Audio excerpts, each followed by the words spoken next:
I went onto the UNI website and got their, well, I say definition. Someone's wrote like a whole long page article, but I could give you some of the what they've said, like in terms of the definition, I guess, of Pan Africanism.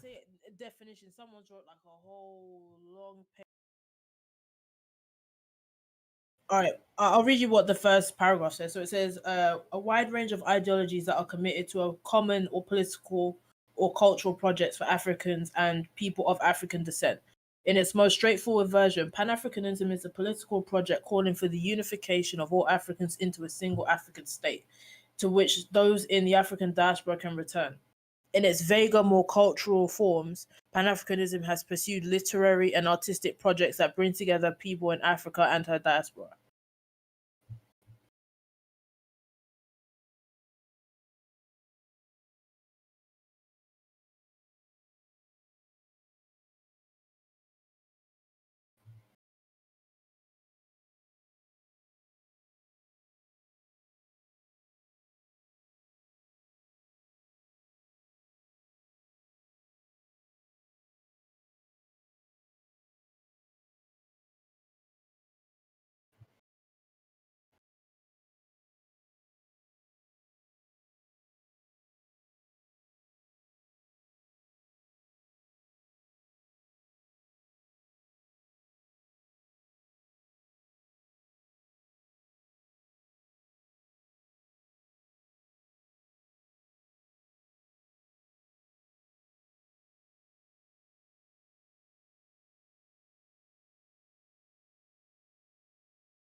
So what?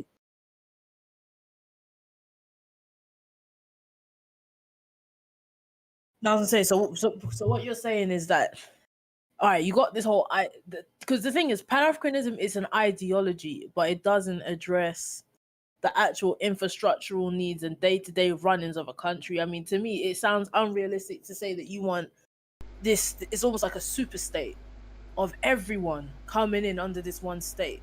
And I don't think that stuff like that works. To be honest, I think the whole 54 countries thing doesn't work as it is, because Africa is so diverse. And the only reason why these countries came into existence is because you had a bunch of foreigners come in, lump groups together under a banner and say, right, this is what you are now.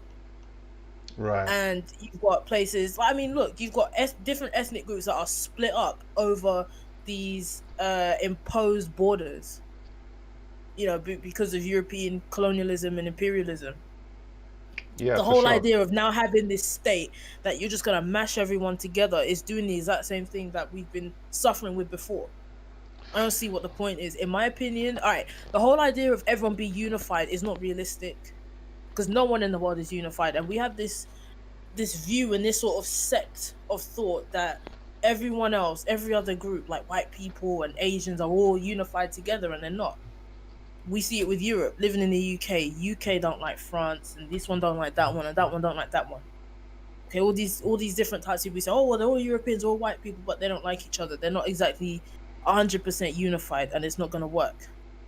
Yeah, that's a good We've point. been, yeah, I mean, we weren't living unified prior to, you know, European invasion.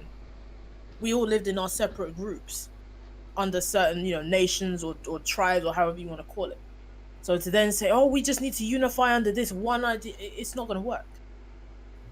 Yeah, because that's a good point actually. So when we're talking about Pan Africanism, right? Garvey in Nkrumah, they were talking obviously post-colonialism, and colonialism is essentially started with the Berlin Conference.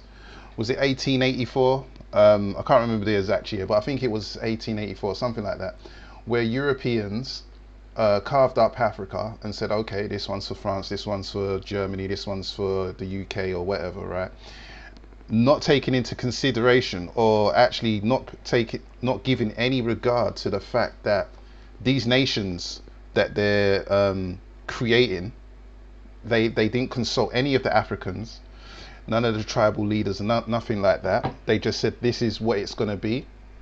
And so what happened is you had national borders that literally carved through existing tribes and existing groups that were, that existed. So now you will have Hausa people that are in Nigeria, in Togo and Ghana. You've got Yoruba people. Some of them are in Cameroon. Some of them are in Nigeria. And this is because these people just drew lines on a map. So prior to the Berlin Conference, we had issues, intertribal issues, to begin with. Basically, we weren't getting on, fighting each other and that type of thing, and that's why the Europeans were able to come in and exploit that and instigate certain wars between us, and out of that produce the transatlantic slave trade. But I think the bigger issue when it comes to like Pan-Africanism, like one Africa, like I hear that a lot. There's a YouTuber, he talks about one Africa, and I've heard that little buzzword quite a few times. The big thing about that is it sounds good on paper, but in reality, are we really there yet? Are we really there? Essentially, are we on code? Do we really see ourselves as one people yet? Because we've got a lot in common, but I see a lot of division and divisiveness in the diaspora alone. But just as a people, as if you like, black people, I see a lot of division and a gravitation, if that's a word, towards that divisiveness, as opposed to working with each other. What do you guys think about that?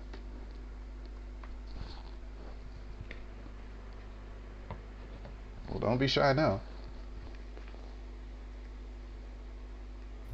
I don't wanna cut in case anyone wanted to say anything. Oh, go ahead, Hunter. Yeah, go ahead, Hunter. What do you think about that? By the way, are people not ready yet? The people not ready yet? Yeah. No, and I mean, cause the Caribbean alone, like we ain't ready yet. You know what I mean? Younger people, people my age, 20. You know what I mean? They ain't ready yet. They just thinking about woman and man. You know what I mean? They ain't thinking more to life. You know what I mean? Yeah. So we ain't ready yet at all. Tell the whole truth. Plus the politics there again. So I'll keep back for the whole Caribbean again. Do you know what? Oh, go ahead, Tank. Was you going to say something? Yeah, I was about to say the part of Pan-Africanism that is sort of romanticized, right? I think from somewhat of an external viewpoint, I think realistically the only way something like that could even be pulled off is if it's sort of a loose confederacy, right? Which I think is more sort of what Gaddafi was sort of hinting at, what I'm saying, with his standpoints, where there's individual entities within this greater group that's working for maybe a common cause, but I recognize your individuality, what I'm saying, and your sovereignty over yourself. I think something like that could possibly work on the continent, but this whole one love, one Africa thing, I think is really a romanticization of sorts.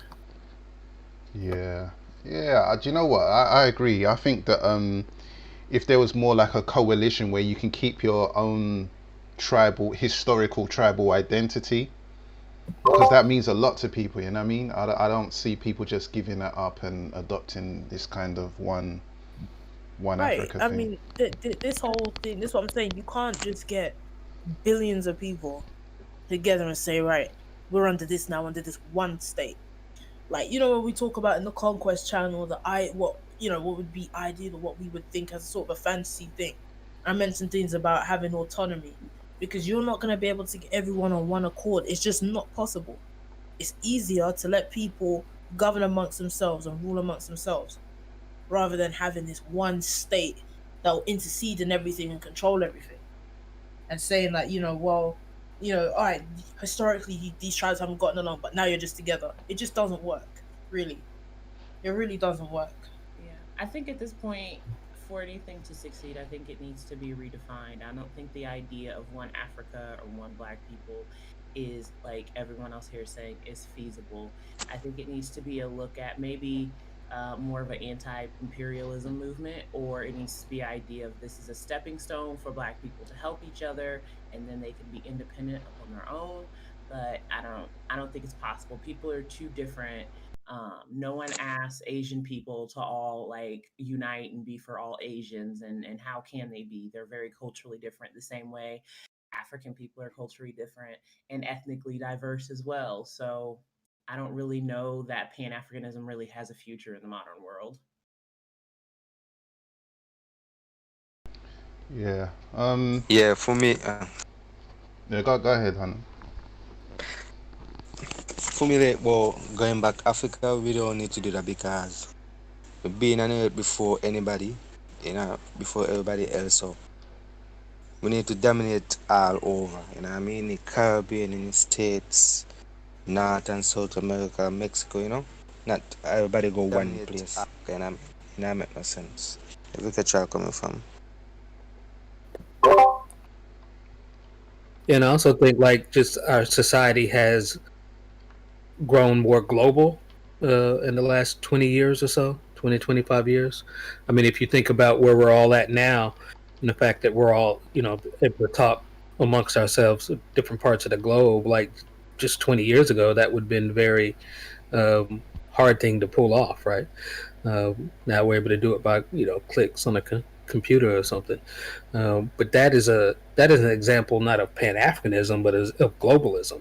So if we stay in this mind of just one Africa and just us over here, like I think we're mixing a bigger context, right? We're sort of failing to get on the ship that's sailing. Now, if we can work Pan Africanism into more of a globalist mind state, then possibly, right? But that, a lot of times when I hear like one Africa or Pan Africanism, it has a geographical tinge to it. Like everybody go back to the continent and be in one place or something, especially when you talk about like idea of one statehood. That's just not feasible. But if you talk about more of a globalism type thing, then that doesn't have a geographical bounds to it. Right. Right. Can I just ask you to define on that globalism thing? Because then, to me, then what's the point of it being called Pan Africanism if it's going to be all around the world? I mean, what are people like? Are we supposed to stay where we are? Well, I don't think it's based on movement, right? Like I could have my thoughts here as an African American, and you can have your thoughts there, in London, and we work together for a common, cause against imperialism or something like that's feasible. But if you're talking about us, having to be together geographically and move somewhere or something, that's in mass, that's probably not realistic. Yeah, I get where you're coming from. So basically, like, it's more coming away from the idea that everybody's going to be. It's coming away from the sort of like everybody physically just upping and moving to Africa and just using what we have in place already. And so, okay, so let me say this then. So, because I'm sort of more inclined. With Tank's line of thinking in that hey, we've got Yeah. existing setups, and it's just really about African Americans succeeding where they're at. Those in the Caribbean succeeding where they're at. Whoever's in Europe succeeding where they're at. The UK, we do our thing and we assist each other, like as allies, if you like, and we just support each other as a people. Similar to like this, you know, this server, we've got people from all over the place, from Latin America, North America, Canada, Europe, the UK, all over the place, right? And we come together to, you know, really and truly just learn from each other. Do you know what I'm saying? Like, you know, by the way that we talk, our customs, slang, culture, you know, different mindsets, views, and that kind of thing. Ultimately, that's why we're in the server together. And I think that, yeah, if we had more of a political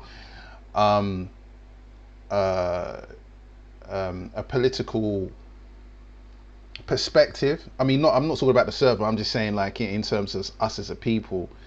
I think that is more realistic to me, because other people are on code, right? And I'm starting to not really like that word. But you know, when during slavery, these people hated each other. I'm not talking about these people. I'm talking about Europeans. The French hated the English, right? They were at war with the English during slavery. They hated each other, right? The English, French, and the Spanish all fought each other over Haiti. Oh, they fought each other over who was going to get the booty, who was going to enslave Africans in Haiti. They tripped over each other. The Spanish and the English tripped over each other trying to conquer Jamaica, right? They fought each other for possessions, but the one thing they were unified on was the suppression of black people and understanding the economical benefit of slavery. So even though they hated each other, when it comes to black people uprising, which we did on many occasions during the transatlantic slave trade, not just in the Caribbean, not just in North America, not just in Latin America, right, and not just in the continent as well, they would somehow magically work together to suppress those Africans. And to me, this is my view, I feel like we should have the same type of mindset that African Americans, when they see Africans or any other demographic, they should first and foremost have a natural inclination to say, okay, you're different, but that's our people, and we have to work together with each other where possible, or at the bare minimum assist each other against this global system that is weighing down on us. Because I'll give you an example of experience. I've been around the world, right? And I've been to Asia, for example. When I was over there, I saw some brothers, they were African. I could just tell by phenotype. I couldn't tell exactly where, but I just knew they were African, right? And they looked at me, I looked at them, and we communicated telepathically to say, hey, I see you, you see me, you need me, I'm here. You need me, I'm here. And that was it, right? Because we knew that we're outnumbered, we're in foreign territories, and I see you, black man, I recognize you, I see you. You know? And just that acknowledgement, no words were exchanged. You know, it was just that look. And to me, I feel like as a people, that's more the mindset that we should have. Because I think that Pan-Africanism, the idea that we're all going to go back to Africa and just be one people, I just don't think it's realistic. I think perhaps it's outdated, and we should adopt more of a globalistic viewpoint. And when I say globalistic, I'm just saying that look, the whole world is connected now, so we should connect. You've got people in the continent that don't know much about the Caribbean. You've got people in the Caribbean that have misinformation about people in the continent and etc. Like, we just don't really know ourselves. Like, every day most of us are learning new things just by us being together in the server. We're like, oh, you guys say that. Oh, what does that mean? Oh, you guys are doing this. Hey, we do the same thing. We just do it a little different. You know what I'm saying? So I think that's more effective, in my opinion. Well, one thing that Pan-Africanism doesn't address is the rift that the transatlantic slave trade caused. Because, all right, it's all well and good saying, well, we should be able to walk down the street and see each other and be like, all right, like, I'm looking out for you type of thing. But we know that there's this rift that there's a sentiment around that, you know, the Africans don't like us because they sold us into slavery, which is also misinformation. That's not, as it's like a misnomer. It's not exactly true in the sense that it's being put. And so a lot of people, you know, will just say, well, I'm not African because they sold us. They don't like us. They sold us, blah, blah, blah. Right. And Pan-Africanism doesn't remedy that. It doesn't go into the, you know, obviously into the history of slavery deeply and explains exactly how things worked and why they happened the way that they did. So it's going to be kind of hard, especially if you have, you know, significant portions of people that say, nah, I'm not this no more. And okay, they might have the same skin tone as me, and yeah, we actually, you know, are like, you know, the same people or whatever. But the fact that this, you know, this occasion happened in history means that we're no longer this. Because you hear people say that, well, slavery happened, so we're not even African no more. Yeah, yeah. But then, you know, the people that say that though, Jade, right? They just by those statements, they are informing you that they're not very well educated on the true history of themselves or ourselves. Because anyone that says those Africans sold us, they're misinformed and they're clear. I mean, just that statement alone shows you that, yeah, you don't know what you're talking about. Because when you refer to what I'm saying is those, Pan-Africanism doesn't remedy that. That's the thing. It doesn't remedy it. It's all good. You want to have a whole state, but like, I mean, here's the thing as well. It's not like Marcus Garvey's ideology or just Pan-Africanism in general, because I think it kind of existed before Garvey. It's not to say that this was something that existed pre-slavery. This happened post-slavery. So it's like this. I feel like this kind of should have been addressed, but again, it was caught up in the whole fantasy of having this super state of just mashing all different types of black people together into one place, which isn't gonna happen.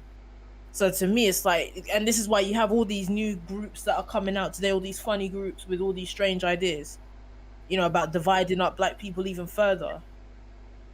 right? Because things like this weren't addressed.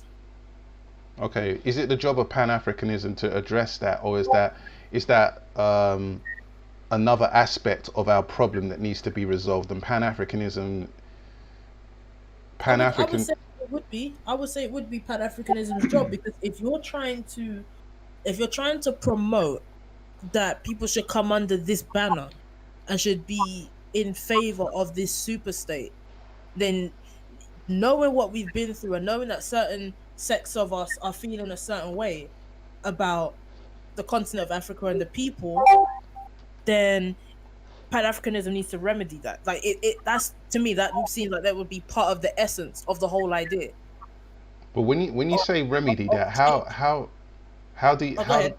when you say remedy that, how is Pan-Africanism supposed to remedy that? By providing an understanding that, okay, we are African, and explaining to you why, because you're going to have people that say that we're not because of the transatlantic slave trade. Pan-Africanism should say, no, you are African and here is why. Right. I mean, it's not hard, really, when we know it's not a hard thing to figure out. Obviously, if it doesn't matter, you know, wherever you were born, if your parents or your grandparents or whoever, you know, wherever you come from, no matter where you're born, that's what you are. However, because of slavery and because of this detachment, there's a sentiment of, well, we're not that anymore. We're just, I don't know what we are. Yeah, we're just gosh, some acronym, should we say? Yeah, education's important, isn't it? And also, just by us existing in the diaspora, we have to recognize that, you know, we don't have power here. And when I say power, I'm talking about, we don't control the media, we don't control the money supply, we don't control the jobs market and so forth. So when it comes to us, when it comes to us looking at ourselves, in particularly, let's say African Americans, when it comes to what do they know about, let's say, people from Africa? What do they know about people from the UK? Well, if you don't have a passport, everything you know comes through media.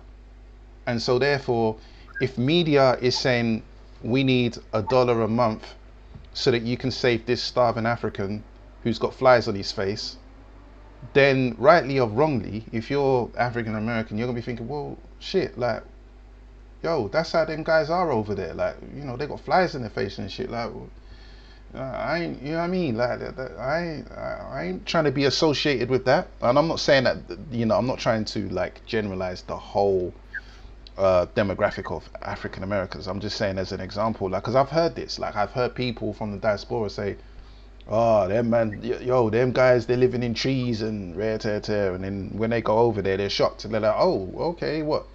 So you've actually got cities out here and shit.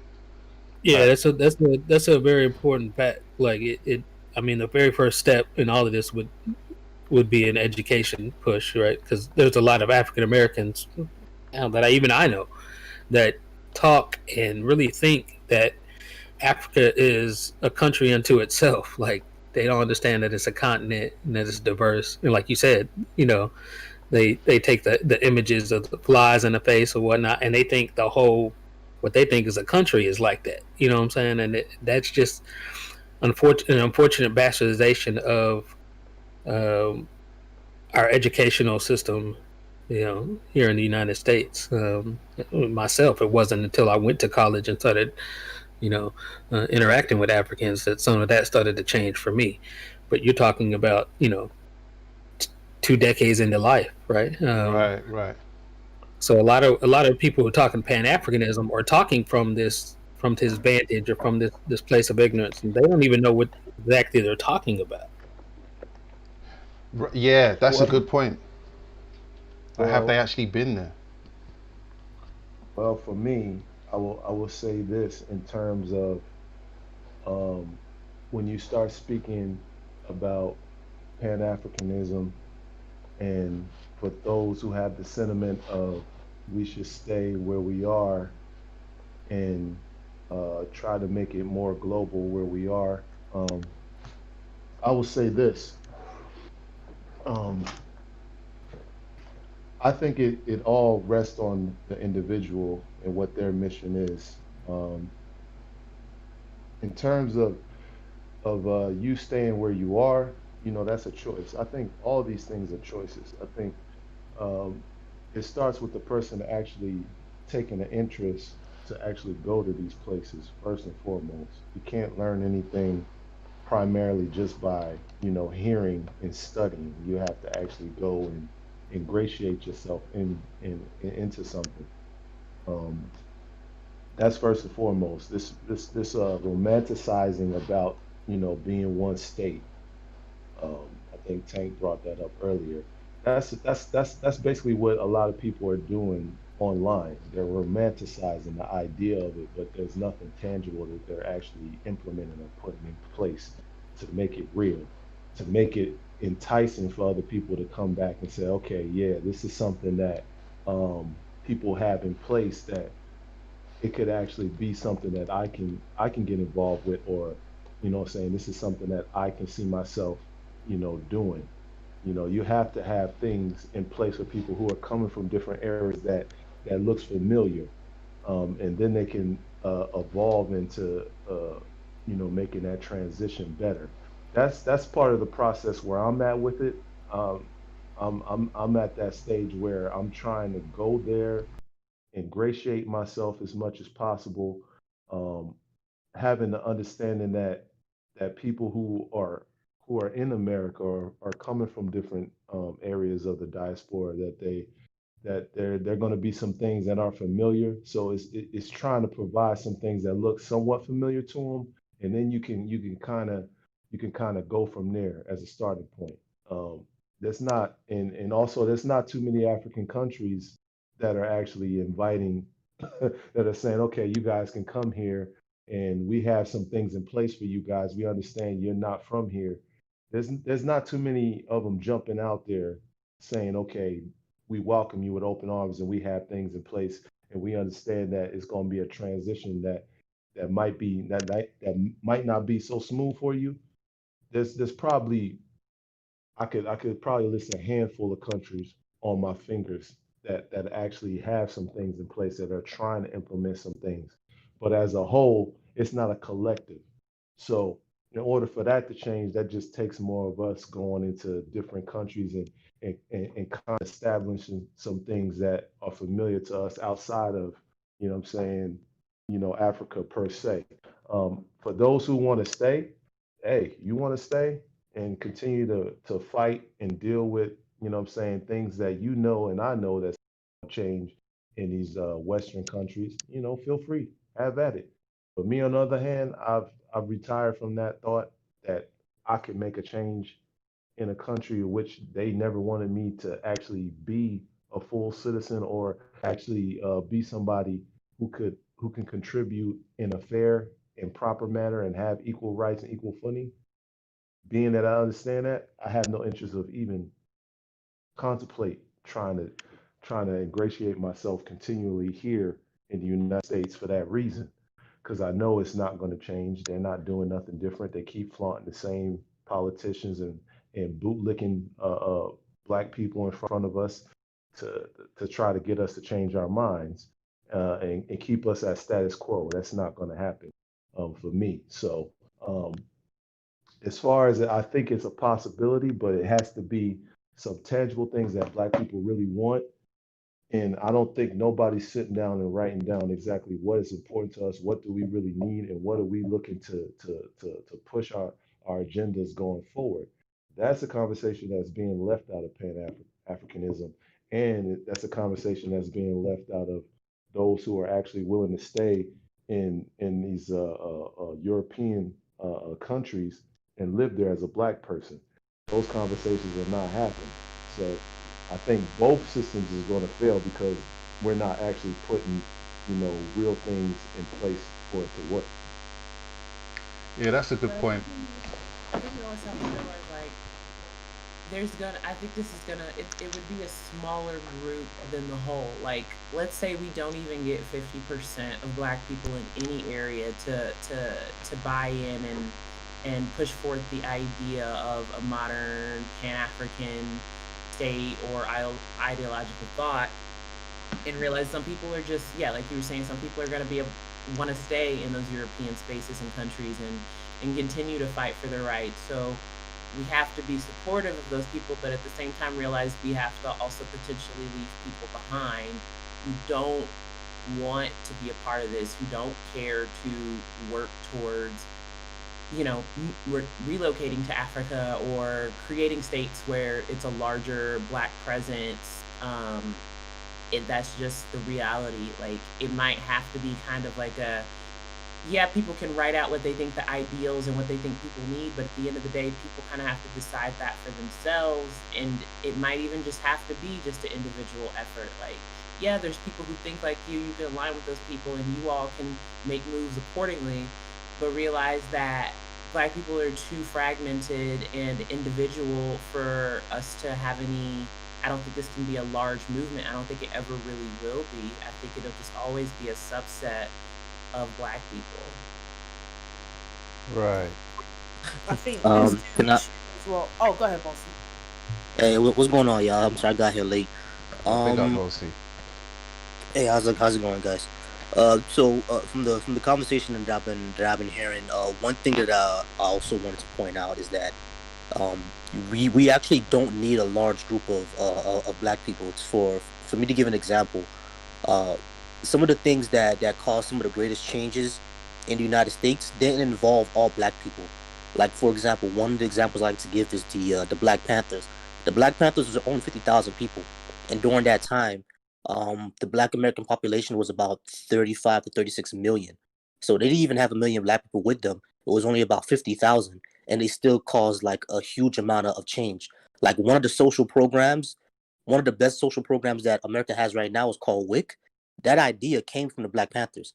You feel me? And the entire I guess we'll call it wokeness that's coming from black folks right now, it was inspired from that movement. You feel me? So I don't think we need half of black people to get on board.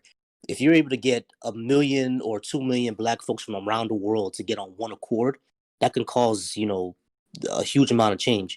And 1 million, 2 million is not even a lot of people. Like I think there's at least almost 900 to 1 billion black folks around the world, from the United States to Europe to Africa.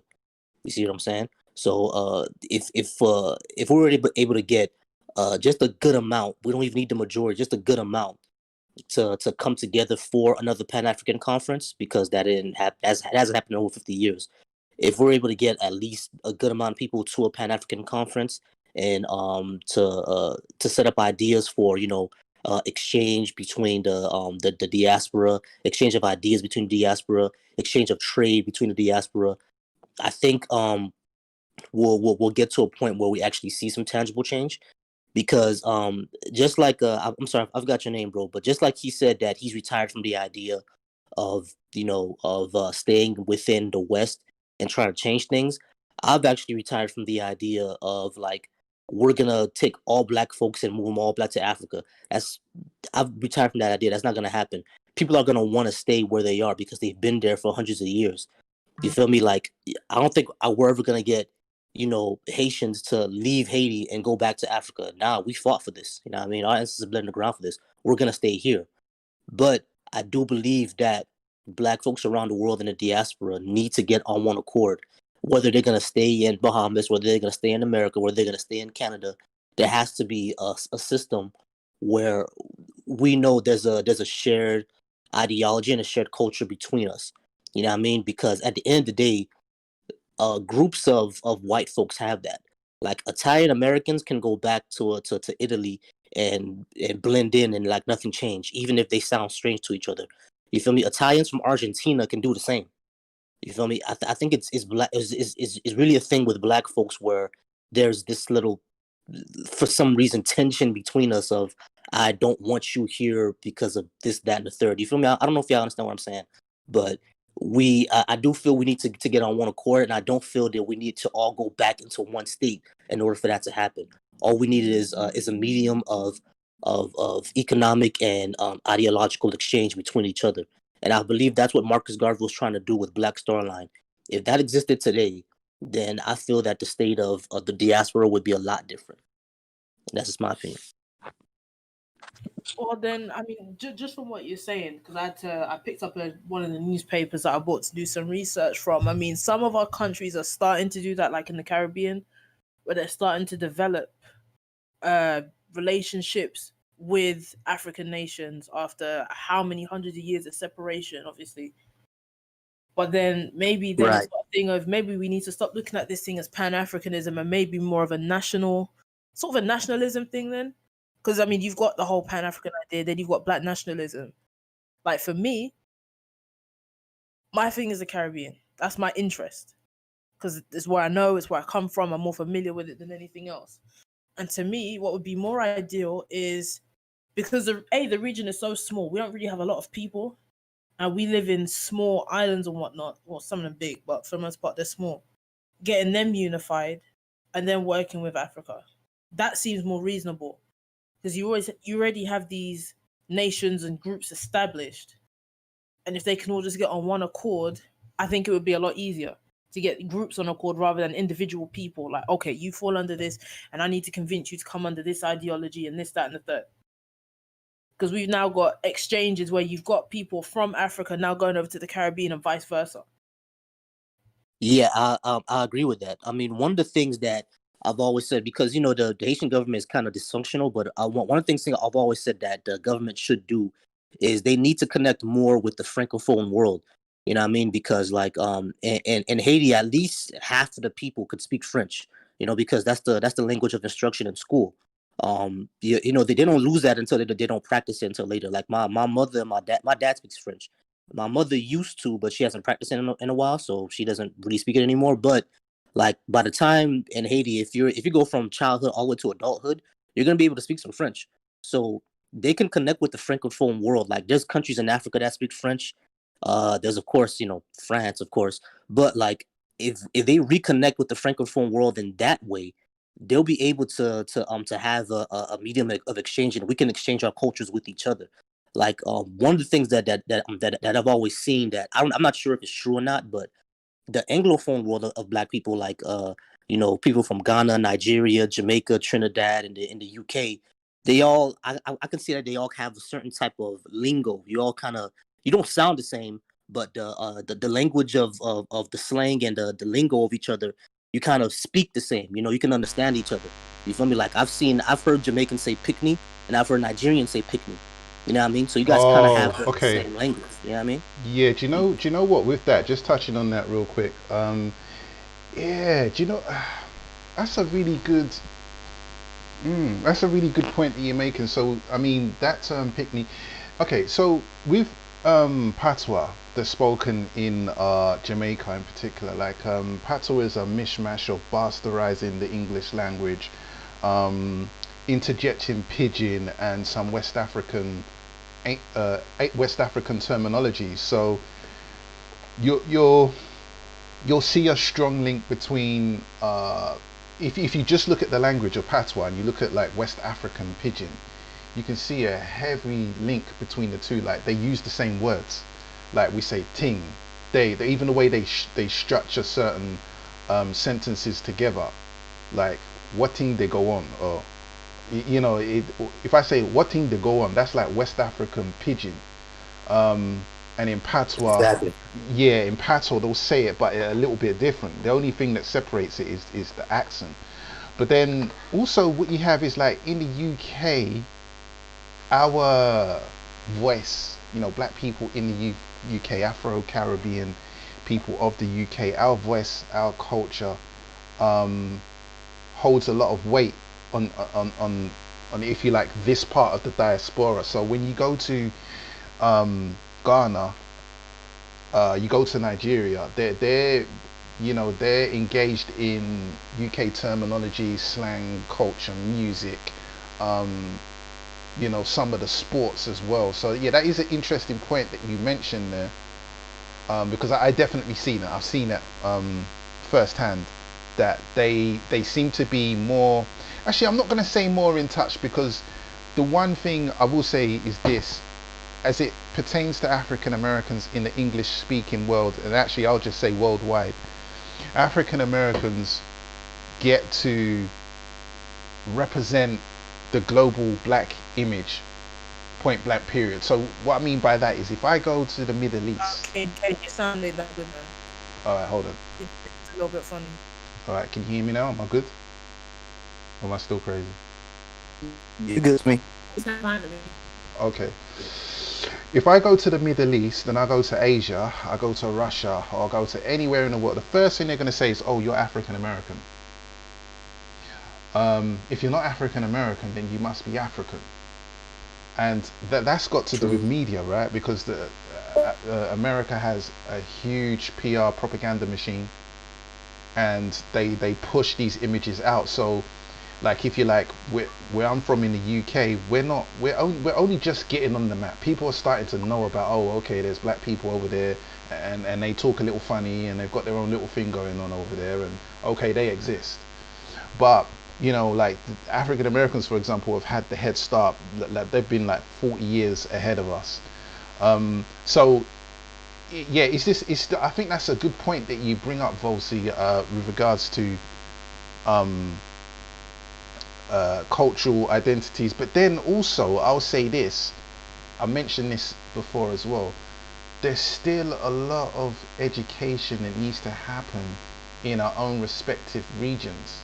Like, for example, this term Black, this Black term, doesn't mean the same in Africa. And when I say Africa, I mean Africa in general. But I can get more specific, and let's say West Africa, right?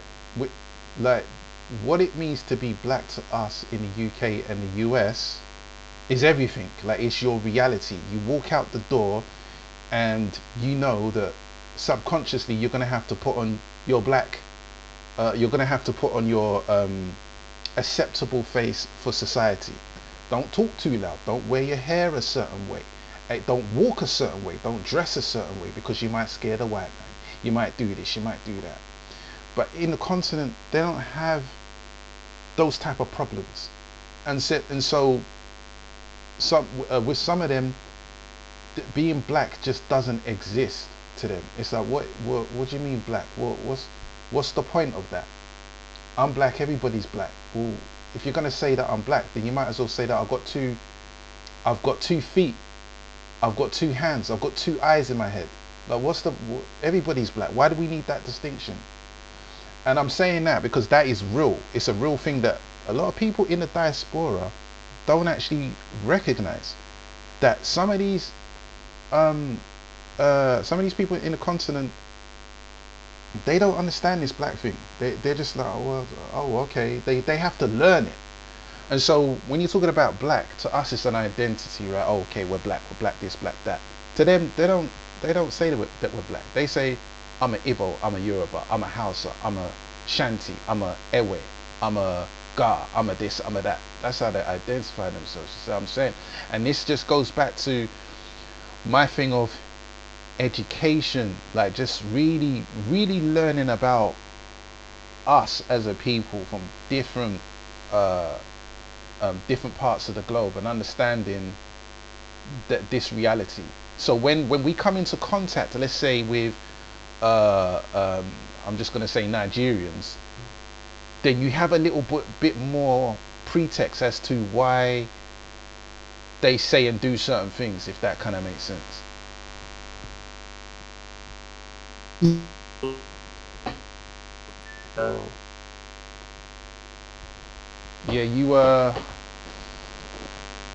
Yeah, Volsi, your mic's kind of crazy. I don't know if your reception is can't hear you if you're talking, Volsi.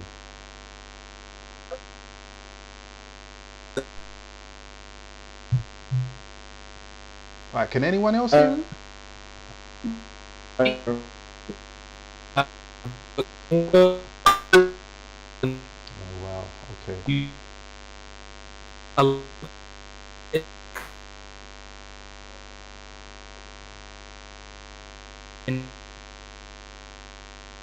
Okay, that's interesting. Alright. So I can't hear Volsi too well. Can anyone else hear him? Or am I the only person that's having that's interesting. I can't hear anyone now. Hold on, let me see if I can fix this. Alright, can anyone hear me?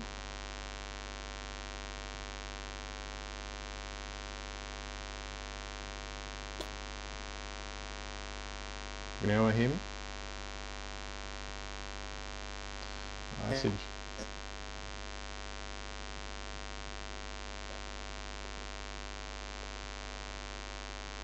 Okay, can all hear me, but I can't hear you for some reason. Alright, 1 second,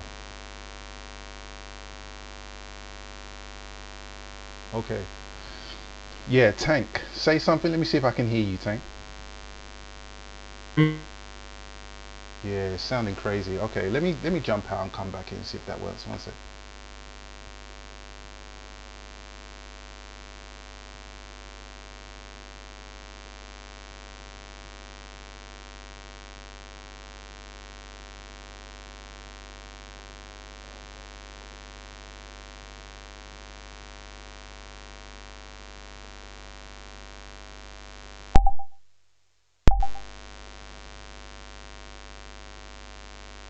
Okay, yeah, I can't hear none of you guys. I can see Glow talking and Volsi talking, but I can't hear none of you. Give me a second.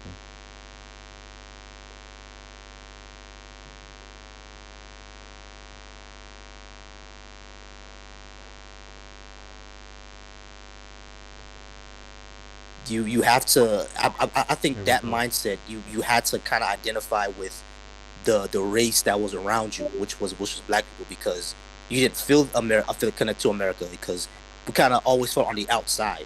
Yeah, you see what I mean? Is that what you're trying to go for, Tank? Somewhat. I think I think it may stem from that. But yeah, and I think that's just I think that's just part of the process of immigration, right? Every group comes here with a strong identity, and then generations down the line, they just sort of, wander into that melting pot. I think with African Americans, we've been here so long that we've just way past that point. You know what I'm saying? Plus, we never really had a connection back to that greater African identity. So it's just something that never really existed for us. Like, I draw a commonality between that and being Muslim, right? And you have cats that come over here who are Sunni or Shia and whatnot, but when they get here, none of that really matters. You know what I'm saying? Like, Billy Bob doesn't know those intricacies and doesn't know those differences. They're fighting wars, and millions of Shia have died at the hands of Sunnis and vice versa. Come here, you just one of them Muslims. You know what I'm saying? Like, and so there's a force upon you that none of that stuff really, matters here. Like, you've never heard of like a Sunni Shia war here in the United States, right? It's never going to happen. And so a little bit of that is the same thing as what Kane is referring to. Like, yeah, they may be Igbo or Yoruba or something when they come over here, like their parents, but once those parents have kids, like, they're just gonna be black. You know what I'm saying? Like, cops pull you over, like, you just gonna be another nigga. You know what I'm saying? With a funny accent, maybe, but Yeah, exactly. Like, my parents, like, before they got here, they knew that that's what it was, because my dad knew about the whole civil rights movement and everything like that. It was happening around the time he was 11. He used to watch a lot of TV from America, so he knew about it. You know what I mean? But when they really got here is when they really saw, like, how it really was. You know what I mean? They could tell, and that happens to a lot of folks from the well. I won't speak to Haitians in particular, but over in Haiti, everybody's black, so they don't know the difference. But once they get here, that's when they see, like, oh, okay, like, they treat us differently because of this. You see what I'm saying? Like, it's something that's jarring that they don't know. But what I would say is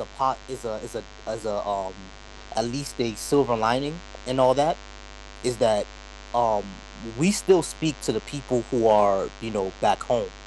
So when we speak to the people back home and they consume music and media from us back home, that educates the youth of what's going on here. You know what I mean? Because I've started to hear from a lot of, like, younger African artists. I think Burna Boy said it before, and there was another one that was on the BET Hip Hop Awards, and he said it as well, where you can see they have a lot of nationalist and black identity views.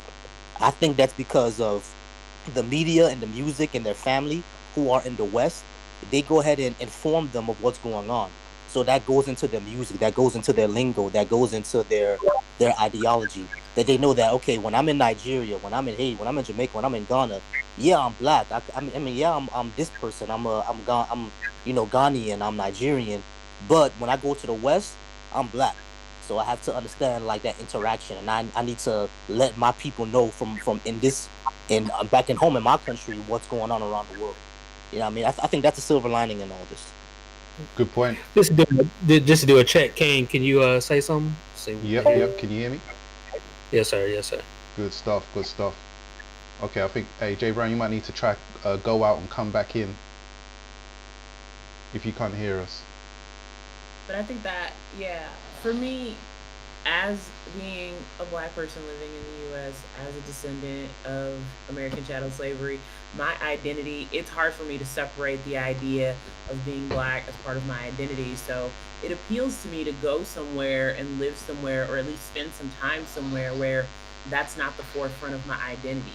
Because there's already a lot of bullshit that comes with being a woman and then being black in the U.S. as well. On top of that, it would be nice to have part of that shit to not have to worry about, and just worry about being a person and being just viewed as just a woman and not just a black woman, and having the issues that come with that being in the U.S. So I do envy people who have,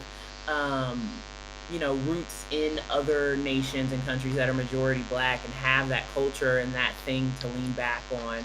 Because here our entire identity is defined by basically fighting for our rights, the pain and history of slavery, and the continued pain and history of things that stem from that, and Jim Crow and blah, blah, blah, blah, blah. So it is But yeah, I for one can understand to a certain extent why some immigrants here who move here don't want to identify with Black Americans as being Black because of how we're treated and how we're viewed, and wanting to hold on to their cultural identity, and that's fair. Yeah. I've come in a little bit late. I lost connection. There's a storm going on outside. But just hearing that, I don't necessarily think it's a thing of not wanting to associate, but we have to also remember that the concept of Black doesn't exist everywhere. Like it's a foreign thing. There's no need to think about you being Black I'm not when saying you're in a everyone Black country. holds that viewpoint, but there are people who here who don't want to identify as being part of the American Black community. And it's not because there's anything wrong with being inherently Black, it's the problems that come with that. And yeah, people don't have that concept of it there as well. And so they're like, oh well no, I'm not Black. And I can understand that because they don't hold the idea of what that is in their cultural space elsewhere. But at the same time, I think also for some people, they push it away because of the problems that come with being associated with being Black in America. So I think it's a twofold thing. I don't think it's just not conceptualizing it culturally. I think it's coming here and seeing it in our culture and not wanting to be associated with it. Do you know what? I appreciate that input, Glow. And this is the thing, and this is why I feel like it's really important for us to get these opinions out, because exactly what you're saying there is I hear the exact same language and the same concerns the other way around. Like I alluded to this earlier, where you've got people like African Americans, people Afro-Caribbeans in the UK that don't want no association with Africans because of the perception and the negative perceptions. At one point over here it was really deep, African booty scratchers, you had Africans changing their accent to an African American accent because they were ashamed of the stigma, because they were getting bullied by Black people that were born in this country and Caribbeans. And we did the same thing to Africans here. I won't deny that. Like growing up, like people called people African booty scratchers, and there was divisions between like African kids in the area and Black American kids in the area. So the same thing is, I think that holds true anywhere where Black people move somewhere and there's a contingent of Black people in a European, mostly, historically European country, and then Black immigrants move there and they have that issue again, I think. Right, exactly. And so, and again, that's why I say that it's really good that we get these opinions out to say that, look, man, why are we always in a state of flux? We never seem to have just a natural gravitation. Again, I don't know if that's a word, a natural gravitation to say, look, okay, you're different culture and all of that, but hey, look, we're Black, and that's the code. That hey, look, we have to work together to economically and that kind of thing. I enjoy Tank from Texas, right? I enjoy them Texas guys. They have their own little thing. I enjoy my people from New York, the West Coast, people in the Caribbean, Afro-Latinos. I enjoy it all. Like I like it. I like the diversity. And sometimes we have a whole range of accents in here, right? We got John from Brazil. Osama comes in here. We used to come in here. With Nigerian. You got Hunter. We had some Jamaicans in here. And it's just, to me, I embrace that the differences, our differences, and I don't see that as I need to show that we're better than a certain group and that kind of thing. And I think that's a cancer amongst us as a people, that this negative stereotype and perception that we have of each other, whether it's Africans thinking that, don't associate with those Jamaicans, or don't associate with those African Americans because they don't have a focus on education like we do. Or it's African Americans saying, those Nigerians or those Black immigrants are this and that. you know, because at the end of the day, if we internalize this, it doesn't help us at all, because we're being attacked, and I use the word attacked. We're being attacked by the dominant society. It doesn't matter whether you're flipping Igbo, doesn't matter whether you're African American. You're just black in the West. You're just black. That's all you are. It don't matter. There was a South African woman who they deemed she got caught hanging in a garage in the West Coast, and they ruled that a suicide. She's just black. She ain't South African. She's just black, right? And I feel like we really need to work on just having a more positive perception to, well, not even perception, but a positive approach to each other, rather than, and you know what, it a lot of this is just natural. It's just a natural, I guess it starts off with just a bit of, you know, banter. Oh, you lot talk funny. Oh, African booty scratcher. And then the problem is that it gets internalized, and then it can grow, you know. But hey, we're here, the Black Diaspora.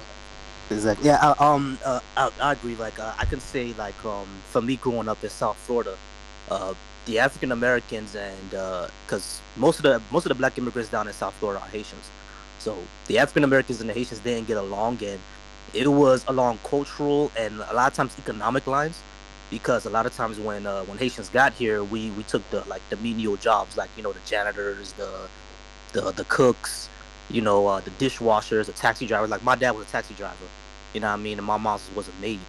You feel me? So we used to kind of take those type of jobs. You feel me? And unfortunately, those type of jobs, you're gonna interact a lot more with white folks. You feel me? So I think kind of the assumption was that, you know, we were trying to associate ourselves with white folks, but it wasn't that. It's just that was the only jobs available. And not only that, like, you know, we couldn't speak English, so that's a sort of, you know, tension kind of rose from there. You know, I don't want to assume on their part, but it was basically a tension between us as well. But, you know, like I said, you know, silver lining, after living here for a couple of years, after, you know, a couple of decades of us interacting with each other, because at the end of the day, you know, even if we're going to take these menial jobs, the neighborhoods that we're going to live in is going to be around each other. Like in Miami, for example, there's a neighborhood called Little Haiti, and a neighborhood called Liberty City. Those neighborhoods are literally 1 block away from each other. Like, you could walk to it. You feel me? So, like, the kids who are born here, they're gonna walk over to the other neighborhood to get, like, you know, ice cream or something. And the kids who are from Liberty City are gonna walk over to Little Haiti because a lot of them go to school there. You feel me? So the interaction is gonna happen sooner or later. And as people be around each other, they start to see that they're not that different. You feel me? They're gonna start to see that. Like, when I was growing up and I had an African American friend, when we used to talk about how our parents disciplined each other, and I'd be like, yo, when I was a kid and I was bad, my mom used to beat my ass. He'd be like, oh, y'all do that too? I'm like, yeah, we do that too. Hell yeah. Exactly. Like, you feel me? Yeah, Like, there's a commonality between us. You feel me? And that's when we start to realize that we're not that different. You feel me? Right. So, like, back in the 90s, there was a lot of beef, which is what the reason why Zopound started back in the 90s, because there was a lot of beef between us. Like, it got violent. You feel me? But nowadays, it's like, it's all good. They don't look at us and be like, oh, you know, a Haitian boat with who does voodoo and has HBO, which was Haitian body odor back in the day. You know what I'm saying? Like, that's deep. Wait, run that by me again. they used to say we have HBO, and we thinking HBO. Okay, I got good TV. Like, that's Haitian body odor. That's funny. Yeah. I've heard that before. Oh, that's deep, bro. But yeah, nowadays it's all good. You feel me saying? Like, I've had relationships with African American women. My sister's American, married to an African American man, so it's all good nowadays. You feel me? But back in the day, it was pretty contentious. I mean, it was pretty bad. But nowadays it's good, and I think that's because, like, we interacted with each other so much. Because, like, just like you said, when you get into the West, you're black. You feel me? And that goes into everything. That goes into how you're gonna be treated by police. That goes into how you're gonna get treated by real estate. like I said, like the African American and the Haitian neighborhood was really like right next to each other. That wasn't done on accident. You feel me? The real estate companies pushed us near each other. Yeah, you feel me? And even though they pushed us near each other, and for a while it got violent, but the fact that there was more interaction, you see that we became a lot more unified. Which is why I think that they put other ways for us to not be unified. Like we already mentioned, the media. There could be other ways, but that I can think of right now. But when we around each other more and more like that, and we interact with each other more and more like that, we become a lot more unified. And I think that's the silver lining of, when we first interact, it's bad, but give it a couple of years and it'll get better. Yeah, for sure. So we got a comment here, right? Let's jump on this comment and see what people think of this one, right? So someone in the chat called Savannah Smith, she says some Black West Indians that come to America think that Black Americans have no culture, etc., and they're entirely different. They're an entirely different breed culturally. Has anyone got any commentary on that? I think we have our own culture. It's not defined the way most cultures from other countries or other nations are, but we've had to develop our own culture. And if you think about it, our culture is very young. The Black American culture, like, yeah, we're out there in the world in the media, but that's just due to American imperialism and them taking our culture carte blanche and marketing it and making money off of it. But we do have a culture. It's just like ours is based in a different aspect of humanity. Ours doesn't come from just living in another country and I think every culture starts somewhere. Ours had to start from a painful history, yes, but it's still developing and growing, and people are still it's still kind of in flux. So we have a culture. It's not the same culture that you're going to find in Afro-Caribbean countries or other places, or just basically in African countries. Like our culture is in its infancy. So we have it. It's just not as distinct. I mean, that's a little bit weird. That kind of bugs me because, Afro-Caribbean culture is as old as African American culture because they're both born out the same thing, the transatlantic slave trade. So for people to, what I'd want to say to those West Indians that leave the West Indies and go to America to be looking down on people's culture like that, because you don't understand it. What do you expect? We were in the West Indies, African Americans were in the US. Why would you expect there to be some sort of similarity? We've had to deal with different types of white people, if that makes sense. Two different forms of isolation. It's just that unfortunately, you guys in the States weren't able to retain as much as we were. But to me, it's just crazy to think that there are people that are leaving the West Indies, going there and then looking down. And then it's not even to say, we argue amongst ourselves when it comes to culture. I'm guilty of it. I know I'm definitely guilty of it. We do the same thing. So I don't know. I just think that just doesn't make sense. It sounds ridiculous. That there are people the difference is that in those, when you talk about like Afro-Caribbean cultures or whatnot, like those, as soon as they got free of oppression, started to develop their cultures in and of themselves 24/7, right? Like African American culture is still a subset of American culture, right? So, we might be American, 8 to 5, and then only get to practice, African Americanism when we're at home amongst ourselves. You know what I'm saying? So it's a much slower role versus if you're in Jamaica or Haiti or something, you're Jamaican or Haitian 24/7. That's not really the case here. So even though they may have started at the same time, there was a different pressure, in those situations. So one was subverted a little bit, Yeah, and like for here, there's always been a continued effort from the time of slavery onward to kind of push culture out of Black Americans and just like have us kind of be assimilated into white American culture. So it's hard for us to kind of be even cohesive amongst ourselves about what our culture is. Right. And I think a lot of it is due to media as well, because like I said, in the West Indies they consume a lot of American media, and American media showcases African Americans as being low educated, being criminals, having basically no culture. You know what I mean? And the American media is extremely powerful.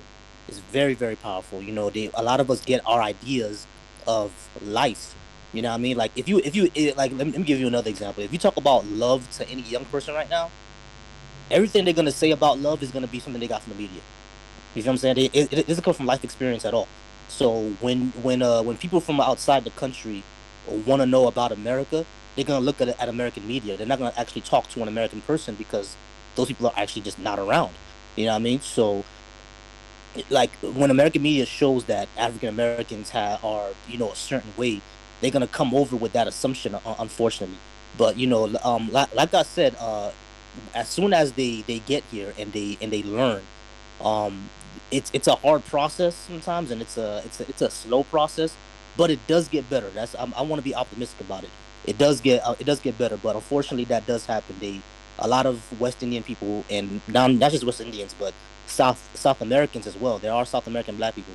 They come here with an assumption that black folks from America have a lack of culture, but it's not just that. It's just that they've been propagandized, and there's a lot of times there's a language barrier. You know what I mean? They just don't understand each other. Yeah, do you So know what? Also, the other thing, when we're talking about these things as well, is what a lot of people don't consider, and a lot of people don't even know about, is um, the other groups of African Americans, such as like Gullah Geechee, right? And there's other distinctive groups that have their own identity that's recognized by the United Nations and everything.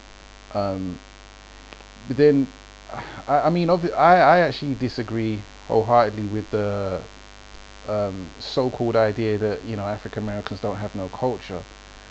They do have their own culture, and evidently their culture influences the world. There's a lot of things that the world engages in because of African Americans. And then on top of that, history plays a really important part here. Jade referenced the fact that in the Caribbean, you know, how black people or Africans were treated in the Caribbean is different to North America and Latin America, particularly Brazil. So, for example, in Brazil, you can see that Afro-Brazilians retain a lot more of the African heritage. They still have practices, rituals. They still practice medicine. They still have religions and stuff that came from that they kept from Africa, right? And it's the same in the Caribbean. You have, like, even in Jamaica, you've got mainstream Jamaica, and then you have other subgroups. You've got the Maroons, and the Maroons distinguish themselves from the wider Jamaican society. They see themselves as, no, we're Maroons because of our history, what we fought for as Maroons. And a lot of their culture and their identity comes from West Africa, and they were able to retain that. But with African Americans specifically, if you look at history, the English, or the British, as they later became to be known, made a distinctive and specific point of beating the culture out of the Africans that were enslaved in North America. Not only just by simply taking their name, they put different slave. I mean, it's not to say that this didn't happen in the Caribbean, but there's just other parts of the transatlantic slave trade where they were still able to retain some of that West African culture and develop new cultures as well. Let's remember as well, in the Caribbean, we massively outnumbered whites. That's another part. They were hugely outnumbered. And after a while, they started to leave because they were so much outnumbered. So I think that worked to an advantage. If you're surrounded by whites and there's nowhere for you to go in that sense, I think it would be a little bit easier. Like, it kind of depended, because I mean, even I could say that Barbados is similar to the US in the sense where I would say culturally we're more washed out in that sense compared to other islands, because that place there was like the testing ground, the lab for the British to perfect slavery. that's what that whole island was built on. Specifically, was to build a society entirely developed and built on subjugation of African people. And so you had things like, the banning of this, the banning of that. You weren't allowed to do this, you weren't allowed to do that. And when I look at the culture of Barbados in specific, it's very how can I say, Anglo-centric. It's like quite heavily based on British stuff rather than African, if that makes sense. Or the African elements have been watered down and syncretized in with British elements, if that makes sense. British values, British customs. Oh, you're cutting out there, Kane. Oh gosh. Okay, can you hear me now? Is there any? Yeah. Just about, yeah. Yeah, Just you're a little about. quiet. Oh wow. Okay, I'll try and fix it. No, I want to touch on something that Kane said a little bit earlier. How he goes somewhere else, he's automatically identified as African American because that's sort of the default around the globe. What I'm saying, when it comes to Black culture. But even that exportation of Black American culture, you got to understand that that's not controlled by us, right? That's bastardization through the eyes of white America. And you'd be surprised at how much white America doesn't know about Black America, even though they live right next door to us. Right? We talk different Americas or whatnot. Like, average white American has no idea, has no relation to Black life in America, and understand what that is. You need. That's a part of what you see playing out in the streets now. You know what I'm saying? Is that difference or whatnot? Yeah. I made that point as well. So, as I said, my thing on the whole Pan-African discussion. Okay. Let me say this as well. So, when I listen to people make comments, or they have this whole back to Africa push. Oh, we gotta go back to Africa, and I want to say this. I don't have any problems with anyone that wants to go back to Africa and set up shop there. I'm not against it. I'm for it if you know what you're doing. Like, if you understand the reality of what it means to go back there, then I'm for it. But my whole issue is the mass immigration of just a whole, or a significant proportion of the Black diaspora going back to Africa and just rocking up on the shores and then just saying, hey, we here now and we'll figure it out. I just don't see that as realistic and even sensible. But I'm not against people wanting to go back to Africa. And on a case-by-case basis, I encourage it, right? Because, our people in North America are catching hell. And Glow mentioned something earlier that I have direct experience of. It's just this idea of essentially just not having to be Black, not having to worry about scaring the white man because you're wearing your hair a certain way, or this, that, and the other. I'm telling you now, when you go there, when you go to West Africa, the first thing that you experience is a sense of relief. Like, wow, like, everybody looks like me. The people that are handling my luggage look like me. I go to the shop, they look like me. I have no choice but to deal with people like me. And so therefore I'm free, like I can just be. That wasn't supposed to rhyme. That was just literally, that was a genuine freestyle. But it's a sensation that I can't really articulate into words. It's a feeling. It's something that when you go there, you will feel it, and then you will know, right? And that's something that I would encourage all people from the diaspora. I'm not saying, oh, you pack your bags and leave. Just go there, like just go there for a couple weeks, 2 weeks or something, just to get the experience. Because I promise you, you're gonna have another dimension into your understanding and perception of the world just by being there. Just there's certain things that I can't even talk about. You just have to feel it. You have to just, oh, okay, right, I understand certain things, you know what I mean? And it will change your mind. So I've been there and done it. Jade been there and done it, right? And it's a wonderful feeling. But I'm not saying that that's the solution, but it definitely will help in understanding.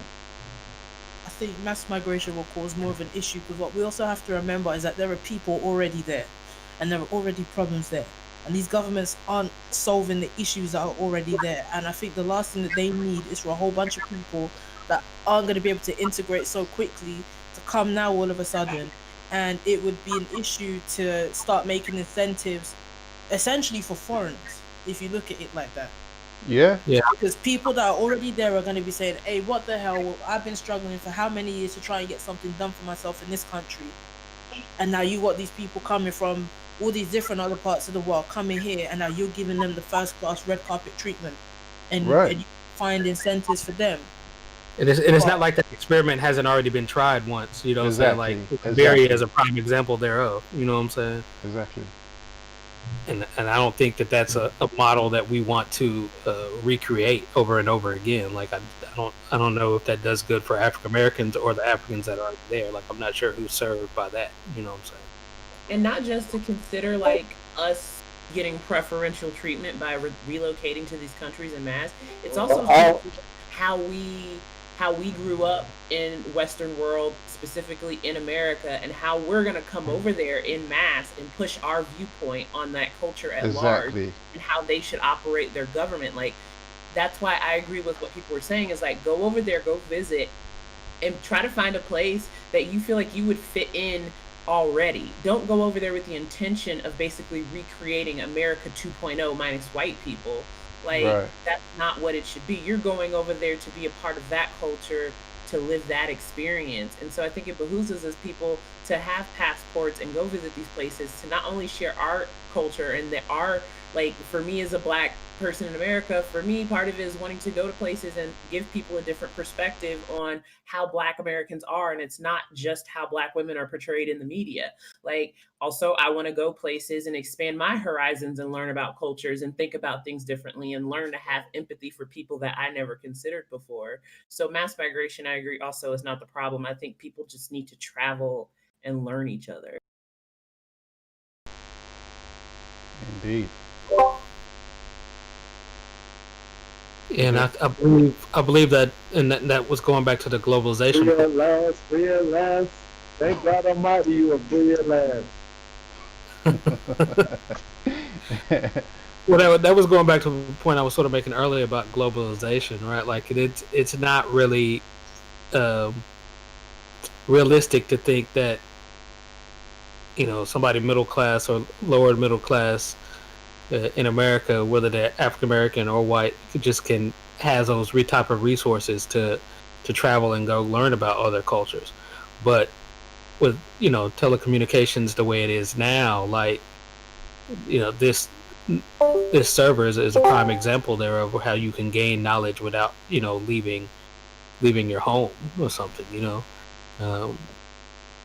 Because I definitely think of, you know, Pan-African starts with education and mindset. Like if you're going over there doing the same fuck shit that you're doing here, like that's not going to benefit anybody. Right. Well, we do have certain cyber Pan-Africanists that are literally advocating that you go over to Africa and bring American capitalism and society into Africa just in blackface. That's the modern day cyber Pan-Africanist agenda. It's literally just to continue to spread, I feel like, Western culture into other countries and other continents. Just, yeah, like you said, guys in blackface.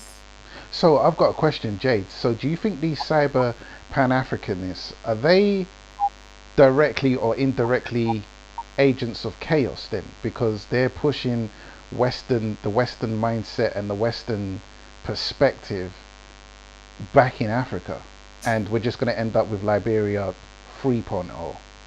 Well, yeah, I mean, Yeah, kind of. I mean, when you look at Liberia, it was the American Colonization Society. Right. It's basically the same kind of thing. Yeah. Yeah. I mean, just that name alone tells you that should be a whole bunch of trouble. But it's like the Pan African Colonization Society now. You've got people talking about we should all return to Africa, and you've even got people in Africa. I'll say Kenya. You've got a particular person in Kenya that's talking about everyone should just come to Africa. That is not gonna work. I hear the argument of, oh, there's so much space, and all right, that's cool. There's so much space, but there's still a lot of issues. Yeah, there is. We're not gonna. Let's not act like we're just gonna go over there and these issues are all gonna disappear because these foreign black people, are now gonna come in and make all the issues go away, and we're all just gonna live happily ever after. No, I've heard of Jamaicans that move to Ghana and then keep themselves separate. Yeah, that's true. That's the problem. That's true. It's true. It's The true. Rastafarians in particular, they just take themselves to a side and go ahead and do their own thing. You can't do that, really. No. Because that's the same issue that I've heard where, when we've had discussions with these acronym groups, advocates and whatnot, where they say, oh, well, we don't like you Jamaicans and you this and that because you guys, you keep to yourself.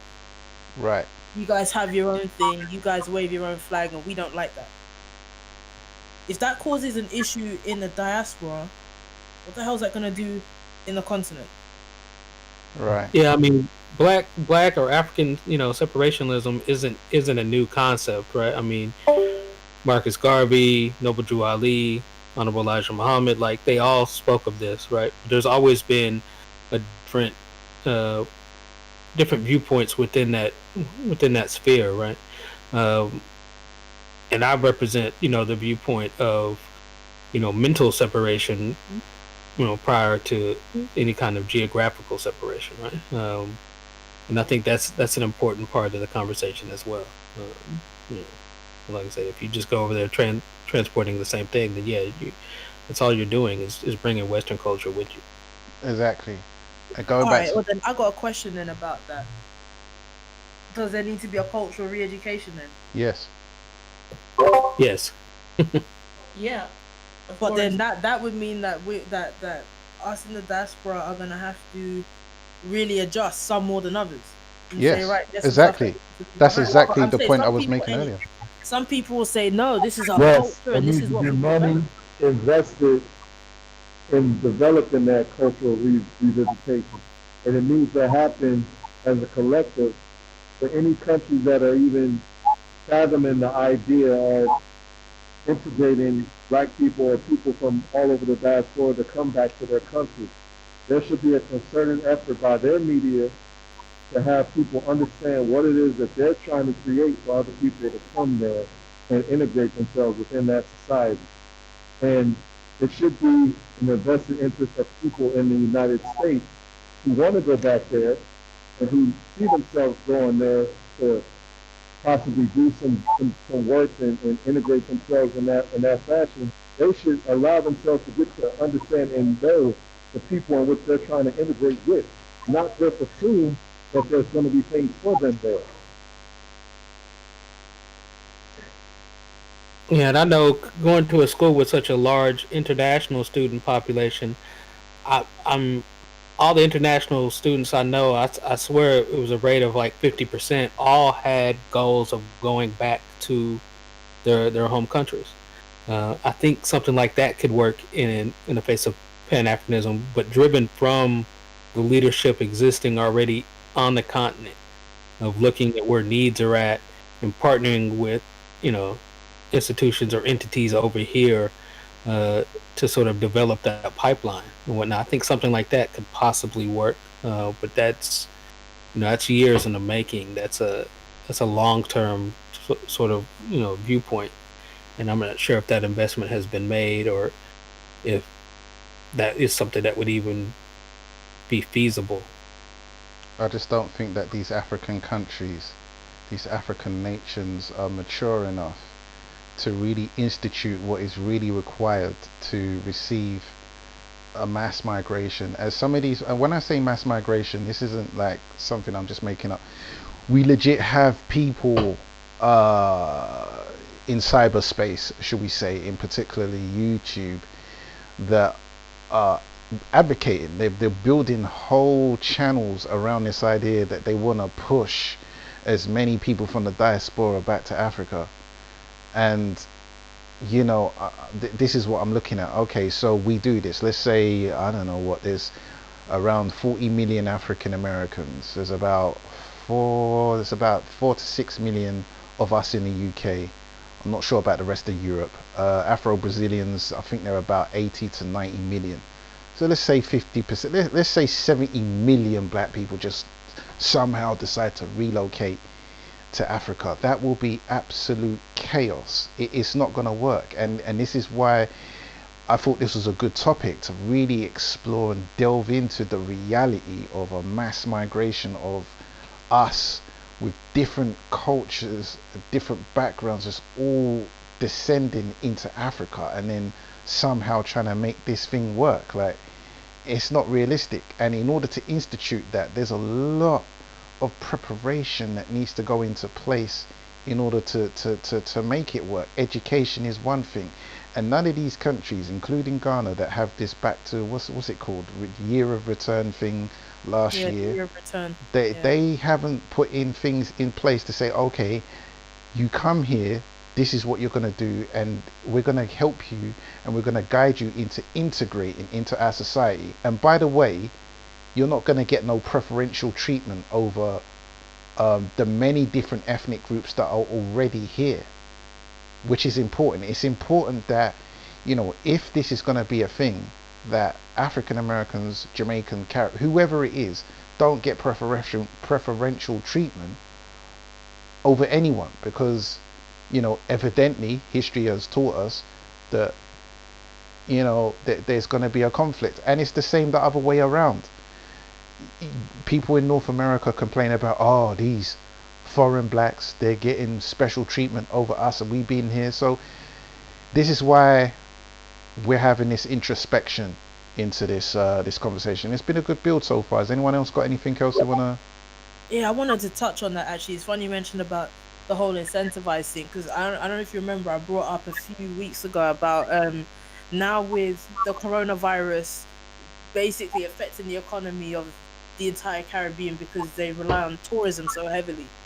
Now they're saying, hey, you guys over there in the diaspora that we kind of ignore, come back. You know, we want you to bring your money and invest in us. And the issue with that now, it's like, I feel like they should incentivize us lot out here to come back, because they incentivize for white foreigners and all these other types of people. But then at the same time, it creates an issue, because it's like, all right, you'll incentivize for the Americans, for the Canadians, for the British, for the Irish, but now if you won't incentivize for us, no one's going to want to come. But then if you do incentivize for us, what's that going to say to the people that are at home already struggling? Because for people that don't know, basically people in the Caribbean have to burden the costs of foreigners, whether that be tourists or foreign investors. All the taxes that they don't pay, the people have to pay somehow. Everything over there is so expensive. So it's like it's kind of like you're in this triangle where now it's going to be hard. Do we incentivize for the actual what do you call them? I guess foreign nationals and their descendants, because they're not going to try and take away from the white foreigners. But then you've also got the people back home. It's like a really weird place to be in, if that makes sense. I'm trying to see if I can explain it as good as I can. I don't know. No, I get you. I get what you're saying. It's just that what you're saying is exactly the same. You're saying the same thing that some of these acronyms in North America are talking about, and you're saying the same thing that's happened in Liberia. You're saying what I'm predicting would be an issue.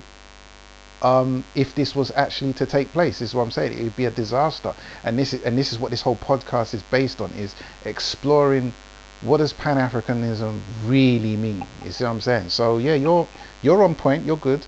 We got Trey in the building. How you doing, Trey? I don't know if you have been listening. I don't know if you want to jump in. If you got any opinions on this. I joined you guys a bit late, so I Oh, didn't okay. hear like the beginning of the conversation. But I have been following this whole, repatriation from the West back to Africa. And from what I see, it's mostly YouTubers that are hyping it up. When you're on the ground here, like people don't even talk about it. It's not such a big deal. And for me, like in my opinion, I don't even think it'll be so impactful. Yeah, that's a good point you mentioned there, YouTube, Trey, because it is YouTubers that are hyping this up a lot. And what they're talking about is not the same Pan-Africanism as what Garvey had in mind, as what Kwame and Nkrumah had in mind. It seems like I don't know. It seems like they've got an agenda, some kind of, I'm assuming, a fantasy. I don't know whether there's something else behind it, a more sinister agenda that they're being sponsored or something. I don't know. I honestly don't know. But it's very curious to me. I'm very curious about it. And I just don't see it as realistic on a mass level. On an individual level, I think people just need to, you know, feel it out and see what's good for you. Because hey, maybe it'll be perfect for you coming from the West, or wherever you are in the world. You go over there and hey, this is great. Hey, if it works for you, then that's great, man. Do your thing. If not, then you're just gonna have to figure out what works for you, on an individual basis. I do believe that people should go back to their own countries, though, i.e., like us in the UK, especially Afro Caribbean people. I don't think we have any business being here. We don't have any business really being in the UK, so we might as well just go back to our own countries. We've got the experience. We do have skills that we could implement back home that we've been able to learn here. And you know how it goes here, like qualifications from the UK, you take that back over there, it's like gold. They're more likely to be more accepting to you, kind of a thing. Because there are still issues over there that need to get resolved, basic infrastructure things that need to get done. Like one thing, I was listening to the news the other day in Barbados. They're talking about we're getting the Chinese to pave our roads, and it's Hmm. like you have enough people there to do it, but for some reason you deem it acceptable and okay to get the Chinese to do it. I'm sure we've got enough road pavers in the UK and in other parts of Europe that could go back and do the same thing. Yeah. We ain't really doing nothing here, to be honest. Like we've been here for like what, 8 years, and we haven't 80. really, 80. yeah, we haven't really achieved much from the time that the first wave stepped off the Windrush boat. We haven't really gotten anywhere. So what's the point? We don't really have a future in this country. We might as well just go back to where we come from. Makes more sense. And Yeah, it's not going to be a thing of like we're completely foreign to going back, unless you're like someone that never really had interaction like with your country per se and you don't know nothing. But I mean, like for me, for instance, I would be more open to going back. yeah. I mean, it's funny you bring that up because like when I communicate with one of my friends who came from Haiti, he's been living in America for about 14, 15 years. He talks about that all the time, going back and using his skills and qualifications to build the country up. You know what I mean? He says the same thing to the Haitian diaspora who's currently living in America, because it's the same issue. They're kind of reluctant to go back and try to build the country up because we have it in our mind that the government is corrupt. They're never gonna accept foreigners to coming back. But like honestly, when like Haiti doesn't get a lot of foreigners, especially the people. Like probably the resorts get foreigners, but the resorts are in remote locations around the country. A lot of times when a person goes to a resort in Haiti, like a foreigner goes to a resort in Haiti, they don't even know that they're in Haiti. You know what I mean? That's the crazy part of it. So they're kind of cut off from all that. So the people in the country, they welcome foreigners like all the time. You know what I mean? I've been there with my dad has like African American friends, and we've been there with them, and they love it over there. They're treated like kind of like royalty because we don't see foreigners there. You know what I mean? So it's the fact that if we have the skills and we know ways to build the country up, why not go back in and try to fix it? I think a lot of things that what's going on YouTube, what Ken was mentioning, what was going on is that they have a kind of a fantasy in their mind that um because just like you said, like the image of black people around the world is American black people. So I think they a lot of them have it in their mind that basically a whole Pan-Africanist movement will be run and controlled by essentially Black Americans, which is I think is a mistake. You know what I mean? They I don't think they can control the agenda because I'm not saying it goes for all African Americans who are Pan-Africanists. I'm saying like as far as that section of YouTube, I think they have it in their head that they just know everything and they're gonna be running it. You know what I mean? Like they're gonna be like the president and the council of this entire Pan-Africanist movement, and that's not how it's gonna work. I think when if it actually does pop off, they're gonna see that that's not the way it goes. You know what I mean? But like, I completely agree that a lot of us should just start going back to, especially from the Afro Caribbeans, should just started going back and building our own countries up because we have the experience, we have the skills, we have the knowledge. Why not utilize it? Because if it's not gonna work out here in the United States, might as well go back to our motherland and do what we got to do. Yeah, and I agree with you, Vosi. Like, I feel like African Americans, we should definitely not be the leaders. I mean, I'm not saying there can't be multiple leaders, but we shouldn't be the ones leading the charge and making the decisions regard to this mass migration back or this move back to Africa. We don't, as much as we want to, we don't really have as much a connection to that as people from other Black people from other parts of the world. And we're kind of in the position of having to learn, but we also are Americans and we have that imperialist mindset that has been pushed onto us in small ways throughout our lives and throughout time and throughout how things function here. So Americans look at themselves as a whole as like the best and the most knowledgeable and the best at everything. So I can see why people would feel like that is what they should be doing. But I think we need to check ourselves and realize we are in a position of learning. We are the ones who don't have as much connection to Black people in the rest of the world, and we need to take that seat as the student in this endeavor. Right. I mean, earlier I brought up, Marcus Garvey's. You guys can hear me? Yeah. Earlier I brought up Marcus Garvey's idea of Black Star Line. I think that's something that if we were actually able and had the time and we're actually really serious about that, that's something that we should actually try to bring back, because Garvey's idea for Black Star Line would be a cruise line from the United States to the Caribbean all the way back to Africa. You feel me? So if that were to still exist, and not just as a cruise line, but as probably as an airline or like a medium of like exchange, like kind of like how Facebook is. I think if we were to try to bring us a platform like that back, that'll inch us closer to an international Pan-Africanist code, basically, like just like how we were talking about earlier, how there's a code that certain people have that we, and the familiarity that other people have that we kind of don't, or kind of shy away from.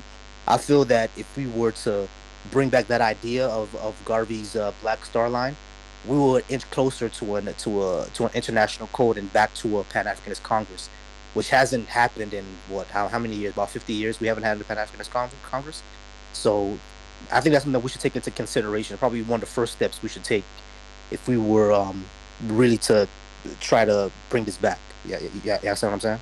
Yeah, for sure. I like. think there's also a consideration too that a lot of Black people with power in the Western world have their power because they've been granted it by white Westerners. Like, their power isn't as far reaching as it could be. Some of them have money, but they lose that power and influence if they step out of a certain realm. So like, how do we counteract that to get these people who could have the means and the power to start these movements and get people to eventually have a Pan-African Congress again?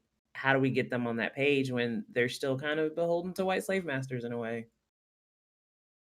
Yeah, I just wanted to add on to what I think Glow was saying about Americans thinking, that they're kind of superior to everyone else.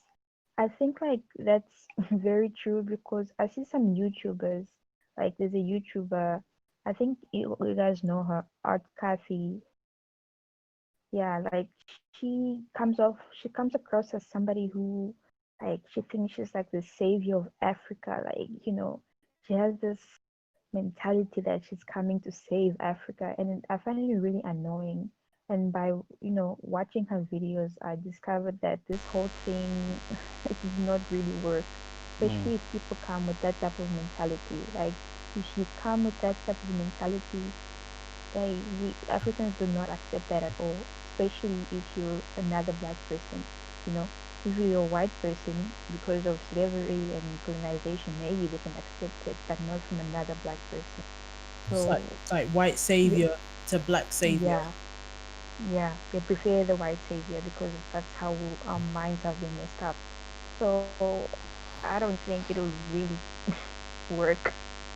Do you know what, Volsi? I like Volsi's interjection of the Black Star Line because at first I was thinking, no, that's an old thing, a cruiser. No, but he's right because um, if it could get black people moving, the more we can move around and get immersed in our own different cultures, it will instigate more unity.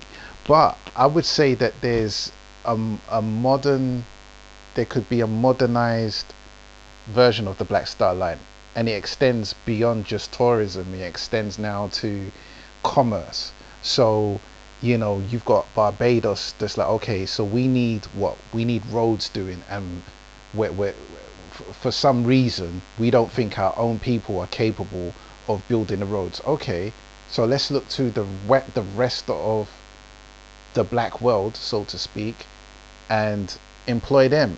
Okay, actually that's not a good example. Okay, let's use doctors, right? We need more doctors in our country. Okay, so let's look to Cuba, or let's look to Ghana, let's look to Nigeria. Yeah, we're doing that, innit? We're doing Yeah, that with Ghana. exactly. Yeah, exactly. There we go.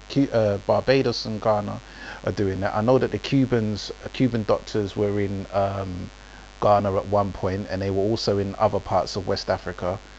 I would say that in terms of, we can call it the Black Star Line, but I would say that it should extend beyond just travel and leisure, and extend to commerce and just literally building. You know what I mean? Stop looking at China, Russia, and America for expertise. Only look over there if the expertise doesn't exist within ourselves, such as industrial manufacturing or something like that. And even then, I would say, look, the reason why a lot of these Asian countries have managed to industrialize rapidly is okay, some of them were literally blessed by the white man, by America, like in the case of South Korea. South Korea, the world leaders in shipbuilding, right? And they learned that from the British in Newcastle. But a lot of these Chinese, they send people out to go to these Western, or not even Western, just universities all across the world. They send them out, go over there, go and learn how to do this, do that. You come back here and you bring that expertise back. And if we had like that same type of mentality and code or conduct to say, okay, look, I mean, we're already doing it. That's why you have a lot of Nigerians in education in the West and so forth. But a lot of them do come back. They do come back home. But it's usually what I tend to find in my experience is that when these Africans go back home, it's just really on an individual, okay, I made a bit of money over there, brought back some money and I've invested it locally, as opposed to, you've gone over there to learn how to be a doctor, or you've gone over there to learn the industrial processes of manufacturing. Yeah, so why don't you come back and build something? Like, actually do it, because there's a lot of things that are lacking that we actually need in the continent and things like that. And that's a key thing that I think we should be focusing on. Yeah, I agree. Here's a one idea that I've seen. I think that because of Brexit, the UK can't do that anymore. But you see how most of Europe has open borders, and those open borders are not just for people to walk across. It's also a medium of exchange. Like Like France and Italy, they trade each other at zero tariffs. You feel what I'm saying? That's an example. That actually boosts. When I actually studied that, it actually boosted their economies a lot more. One thing that I would say, just like I agree that Black Star Line should be more than just leisure. It should be like commerce. It should be like building something. One example that I could give, like if we were to start a Black Star Line, uh, in the Caribbean right now, there's I would say to have like open visa travel. Basically, you need no visa to travel. I like a person from Bahamas doesn't need a visa to travel to Jamaica. You know what I mean? It'll be like basically open borders, not open borders just for just traveling, but open borders for their commerce as well. When they trade each other, there's zero tariffs. When they want to exchange like ideas, there's a zero taxes on it. You see what I'm saying? And like and that could extend to African Americans as well. Like there's nothing stopping Haiti from saying that, okay, if African Americans want to travel to Haiti, you don't need a visa for it. You just come. You know what I'm saying? There's nothing stopping like Ghana saying, oh, you're from South Africa or Senegal, all right, you can travel here with no visa. You know what I'm saying? There's nothing stopping them from doing that. We just haven't done it yet. So Right. I believe if we do start a Black Star Line, that's one of the main things we should focus on, like commerce between each other and having actually absolutely zero tariffs, absolutely zero barriers or zero problems. If we want to go ahead and do that communication, that'll start something of a global unified identity that Right. other parts of the world have that we don't. Or code of conduct, to We say the kind of least. have that, you see, in the Caribbean. It's so inefficient. That's the problem because you've got CARICOM, which is Wait, supposed to provide Jade, give me a freedom of second. movement. Give me a second, Oh, Jade. all right, go ahead. Jay Brown is saying that he can't hear the YouTube. Hey, if anyone is in the YouTube chat, let me know if you can actually hear us, like if we're good, because it's good on my end, but Jay Brown's saying that the YouTube VC is it's not coming through. So I just need a little quick test. Who's in it? I'm in it. Hold on, let me listen to it. I turned it on. I can definitely hear us. Oh, okay, hey Jay Brown, I don't know, man. It might be your connection, because I can hear it my side. Okay. Yeah, I heard it, but it's almost like a feedback buzz. There's like a little buzz. Do you know what? I'm gonna get that fixed for the next episode. It's a fan. It's a fan. It's interfering with the mic or something. But it's all Okay. good. We'll get it sorted for the next episode. But go ahead, Jade. What was you saying? No, I'm saying in the Caribbean that exists. It's just the way that the Caribbean runs. It's so inefficient. It doesn't. It's like every country just focuses, understandably, on its own issues, but then forgets the whole idea of having CARICOM as a regional integration machine. You have CARICOM. You're supposed to have freedom of movement. And one thing that still confused me is how when you have the CARICOM passport, like when you had the European passport, you can travel throughout all of these countries, right? That come under the umbrella. But Haitians still needed visas as much as they're a CARICOM, full-fledged CARICOM members.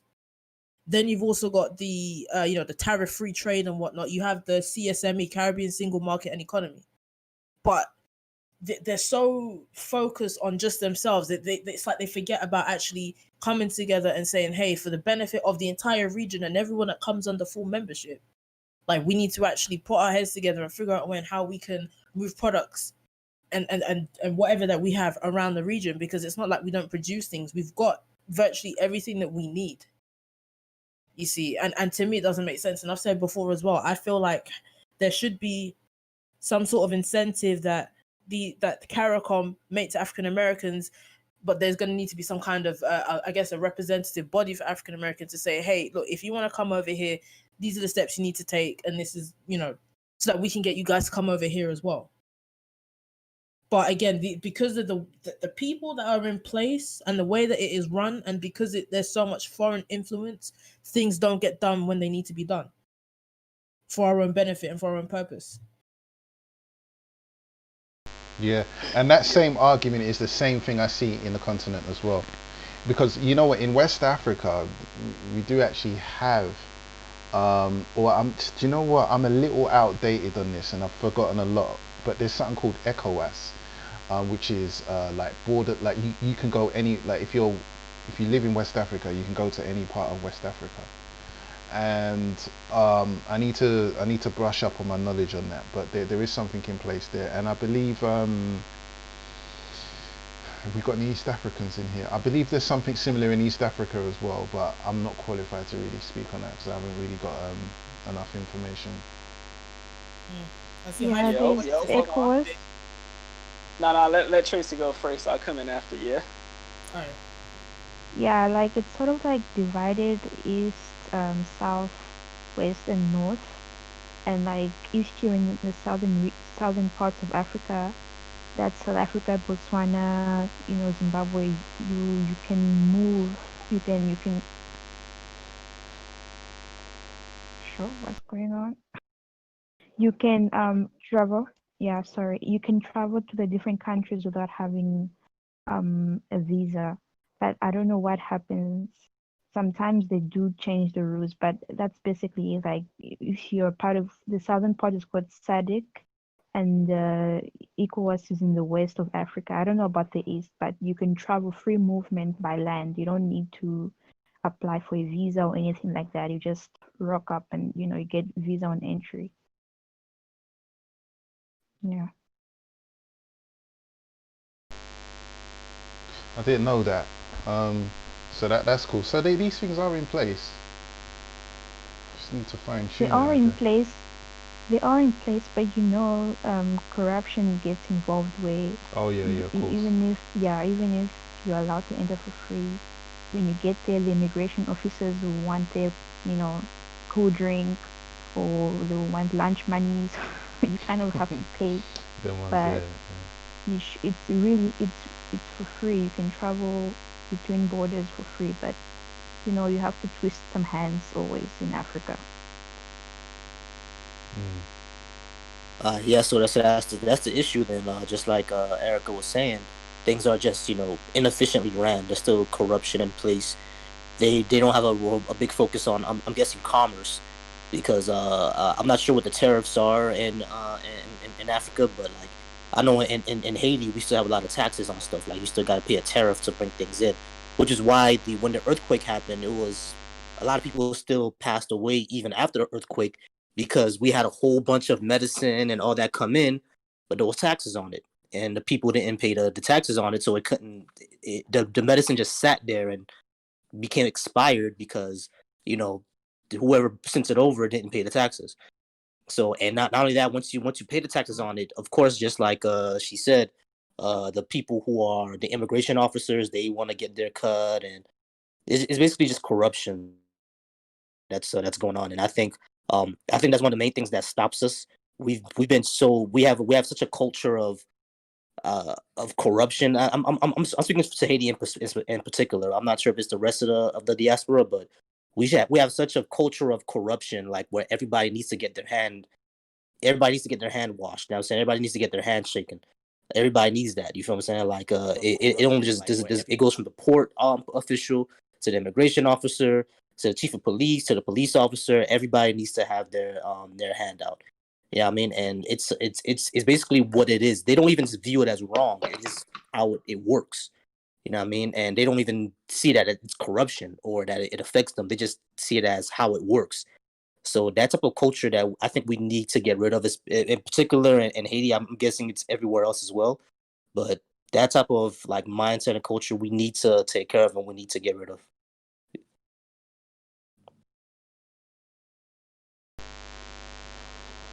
What was you gonna say, Haf? Yeah, big ups. I'm gonna sit in the back most of this time because I really ain't down with all this Pan-African team. But alright, so me hear the brother voice. He said something earlier, and I just want to elaborate on it. Okay, the Zoes would be kind of like the Jamaican version of the Yardis, the Shire Posse, whatever. Now this is just going to happen when you get a group of people, tribe, whatever you want to call it, and you put them in a different region. Well, guess what? Wherever they're going, they are trying to survive, and that means by any means necessary. And it can create tensions. So when you got a group that's moving to another region, it could just happen. So So I mean, Ken, you know about the Yardis, Shower Pots, them men had Americans and the Bretons, the Brits over there terrified at some point. So yeah, it's like a similar thing with the Zoes, but so I'm saying it's always going to be some type of tension when you have a group of people, just moving. I mean, hell, even from Hurricane Katrina, all the brethren coming from New Orleans had problems with the mans in Texas. So it's always going to be some type of tension. So I think these things need to be thought about before people just like what Tracy was saying. These YouTubers, they make it seem like everything is just all good. Nah, these things need to be thought about. And I definitely got to big up Tracy because she came and just put it out. That's why I'm being so quiet. She exposed it already. All this whole Pan-African, the new, whatever coming to Ghanica, the year of Ghana. Oh, it's like a scam. This is a YouTube team. He said Ghanica. This is awesome. This is awesome. YouTube team basically. It's a joke team. And so that's why I'm just sitting back being quiet. But I want to ask y'all because the return of the year of Ghana, this is being made public, and so if people try to make a move all to the continent, obviously if we're aware of it, what we would call the ops, they're going to be aware of it also. So my thing is this: if a situation happens where it's time to go to war with one of these, with Africa, because y'all trying to take over, y'all trying to get us off your neck, y'all trying to stop oppression. If Africa has to go to war, all these Pan-Africanists, are they going to be down to fight that war, or are they just going to say, oh well, shit, I'm just a visitor, my nigga, you know what I'm saying? This ain't my country anyways. Like, are y'all really going to ride for that country, that continent, or not? That I want to get y'all opinions on that. Yeah, so yeah, that's that. People got to be making their excuses and making a beeline back to America. Hey, I'm American again. Hey, I was tripping, dog. I was tripping, man. Hey, I love you, master. Boy, it's speculation, isn't it? I mean, are you do you really do this in your heart? You know what? People do things from. People very rarely do things with the intention of helping others first. So these people that are, talking about going to Africa and so forth, they're doing this because of a personal gain. And so the moment that personal gain... Look at these tours. Look at these Africa tours. Oh, come with me to Africa. If you give me 6,000, I'm going to take you to Africa for 2 weeks. Right. And then I'm going to set up a business, and then I'm going to tell you to come here and work for me under my business. Like you said, it's all about gain. And if you look at all of these YouTube Pan-Africanists, everyone is trying to sell you a tour to Africa. Every one of them. And so the moment... Apparently because the land is also very cheap and everything is so cheap and life is just so rosy and nice so in they Africa, think. right? Yeah, that whole window is this whole business of land is cheap. Yeah, all right. Land is not cheap in Africa. Yeah, I think so. The moment that it doesn't, the moment it no longer becomes a personal gain, as in, hey, this is my lick, this is my way of making money, because some of these YouTube Pan-Africanists, they're making 5 figures through tours and things. And what gets me is that, hold on, you live in America, right? You visit Africa. Who are you to be giving anybody? That's like Hyphy coming to London talking about, I'm gonna give you a tour of London. Like, wait, what? Hey, bro, what's good? I can see Hyphy running that scam. No, I could definitely see that. Hey, Hyphy be like, hey, come to London Zoo. Let me show you. Let me show you how to to dissect these things. Anyway, that's it. That's an inside Discord thing. But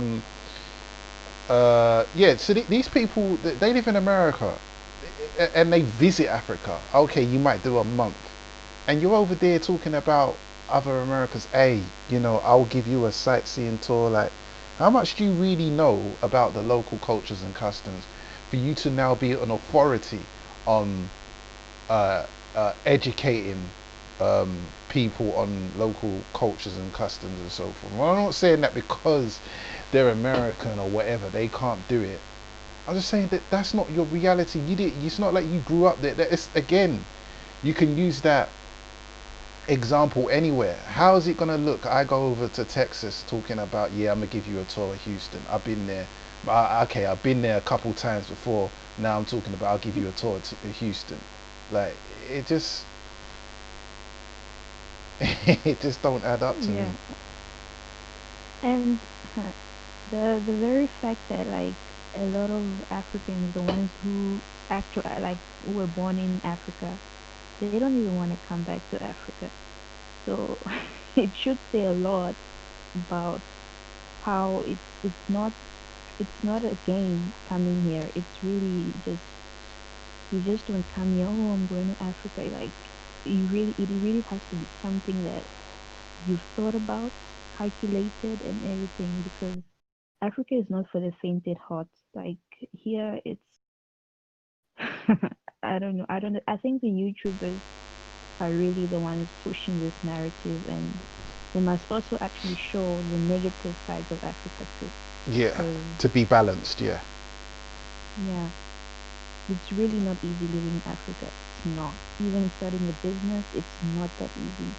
Because Africans, they don't really embrace things, especially when it comes from another black person. First of all, we need to Oh, that have is like a so true. mental cleansing. That is totally true. Mental cleansing. If you really want to come here, you need to have a mental. You need to. I don't know. So I really don't know. I think they should just, you know, cut down a little bit on the beautifying of Africa. No, you're 100% right, Trey.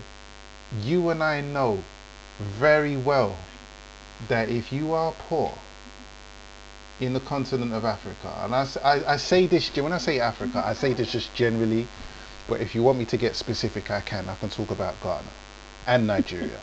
If you are poor, if you're on the streets, you ain't got a job, you can't find a way to make money, it's a wrap for you. You might as well be dead. There ain't no government assistance. There's no benefits. What do they call it in America, Jade? Benefits.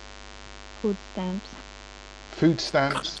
Yeah, it's welfare. I used to work in that Welfare. department for the Nazis. There Welfare. ain't no welfare that you can fall back on. None of that shit, bruh.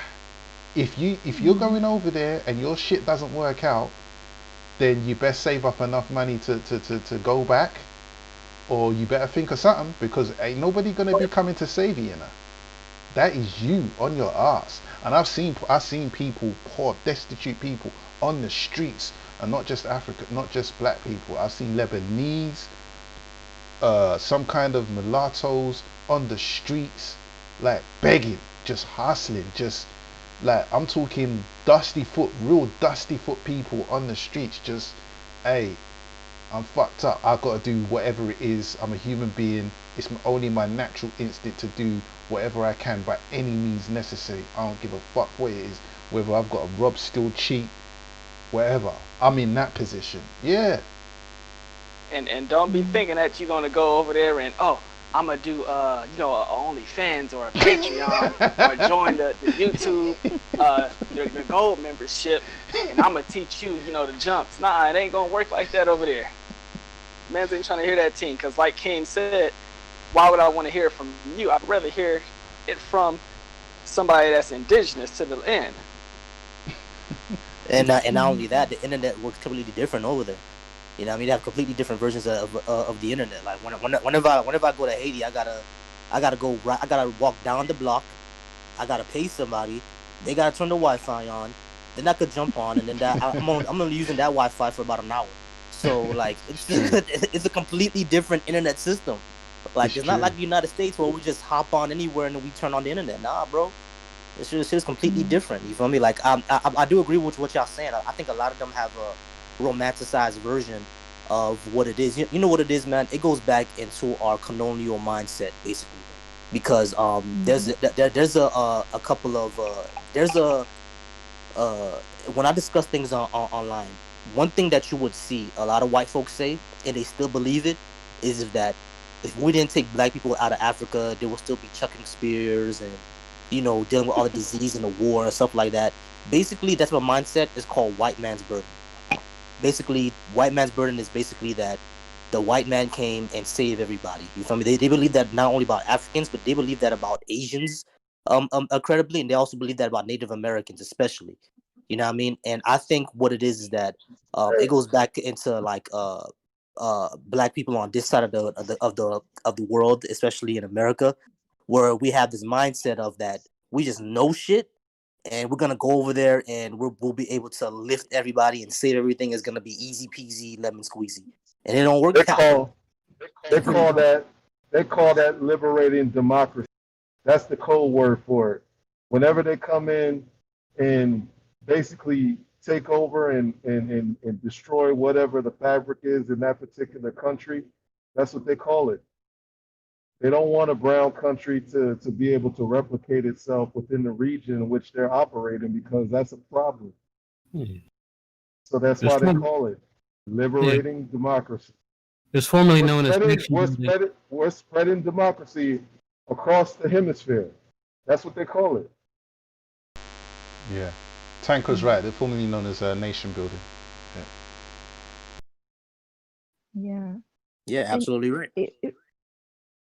Yeah, even the people that, if they want to relocate to rural Africa, I mean, that's good and well as well, but you need to be someone who's hardworking because, you gotta work the land, you gotta build your own house. It's not just gonna come at a click of the finger. You need to actually put in a lot of work, and if you're someone that's used to living in a first world country like America, it's gonna be a big nightmare for you. Oh, Tracy, but tell them about building houses though in Africa. If you're overseas and you're trying to build a house, can you build a house remotely? Can you instruct some builders to say, "Hey, do this, do that"? What happens if you try to instruct people from the comfort of your sofa in the United States or the UK? Tell them what happens. The building standards are not the same. Like they'll build something for you that you're gonna totally regret because the techniques and even the materials and everything, it's not the same as in America. You know, even the materials here, a lot of the materials that you might find in America, you don't find them here. So you can't just build a house while you in America you're building a house here. It's gonna be a total disaster. And what you got to understand is these people are hustling too, right? They're out here to make money. That's where the house actually gets built. That's the first. Yeah, this is what I'm saying. I'll say that for the Caribbean. No, it's the same in the Caribbean. It's exactly the same send money procedure. back to the Caribbean. You bought the land and everything, and you say, "All right, I trust you to get this house built for me." You go back there now looking for at least a foundation to be put down, and there's nothing there, and your money's gone. Or how about this one? Yeah, you know what, Jade? Yeah, you need to send us an extra 10K because see what had happened was so check this out, Jade. Somebody sold the goddamn bricks. You see what I'm saying? And they sold they stole the materials and everything. So we need an extra 10K. You're just gonna have to send us the money so we can get some extra bricks. They stole it. I don't know how the shit happened, but it happened. You know how it is over here. You over there. You don't understand the culture. You know what I'm saying? It happens. You know, people are starving out here. Yep. Yeah. Even amongst like as Africans, I was like if you want to do a business, let's say with a family member, like you living in the UK or whatever, and you doing business with someone in Africa, and if that person doesn't have money, they'll definitely take from the money that they're supposed to send back for you. So you can't really trust. You can't because there's too much poverty here. People they're hungry. They'll just use the money and stuff like that. Yeah, it's true. It's true. All right. So we had a pretty good build. Does anyone else got any thing they want to touch on? or should we close it out? How's everybody feeling? Who else is in here? Mystics in here. Yeah. Has anyone else got anything they want to touch on? Not really. I think we could close it out here, man. I just Cool. want to thank y'all for having me here, and thank y'all for the conversation. And I actually learned a lot. You feel me? And I realized that is to go forward in Pan Africanism. It's gonna be a lot more difficult than I believe a lot of people think it's going to be. You feel me? Because human beings are naturally selfish. We all have our own self interests. So if we want to move forward with this, it's gonna be difficult to get a lot of people on board, especially those who are basically multi-millionaires who are black folks, because they got that way by not being Pan-Africanists. So it's something that we need to go back and ponder on and think about and see what we can do because all this is going to take money, all this is going to take support, all this is going to take people being ethical, and that's difficult to do with large movements. So I don't want to be a downer. I do believe that it can happen. I do believe that we have the ability to do it, especially with this group of people here with diverse thoughts and diverse ideas. We can do it, but don't put it into your heads that it's all going to be rainbows and sunshine and happiness. It's gonna be a long, arduous road ahead, and like we know how it is in the West, especially the United States. The moment that you do anything that focuses on black empowerment, you're automatically gonna be viewed as a racist. You're automatically gonna be cast out. American dominant society does not like to see black folks do anything positive. I mean, look what happened with Black Girls Rock. They're already calling that racist because Michelle Obama went there. You feel me? Obama is still called a racist, even though he never did or said anything racist at all. So anything positive black is gonna get viewed in a negative light, unfortunately, in this part of the world. But we could fight through it. Yeah, I mean, don't give up the fight. Don't get frustrated. Don't get flustered. That's gonna happen. But we could fight through it. All right, just put that in your mind. It's gonna be a long trip, but at the end of the journey, it'll be worth it. All right. No doubt. My sort of final words is that, as I say, I'm not entirely against people making personal decisions and moving back to Africa, and doing their thing. Just do your research. Don't just be thinking that you can just don't listen to these YouTubers that are hustling you into thinking that you're just gonna rock up there and everything's gonna be good. Do your research. Ideally, actually, just go and visit. That's the best thing you can do. Just go and visit. You know what I mean? Get a feel for the place. If that's you, because I totally don't envy or have anything against those that are thinking, you know what, I'm living in America, I'm living in wherever, and I don't want to be dealing with these people no more. I just want to be around my own people. That's what I'm gonna do, and I'm all for that.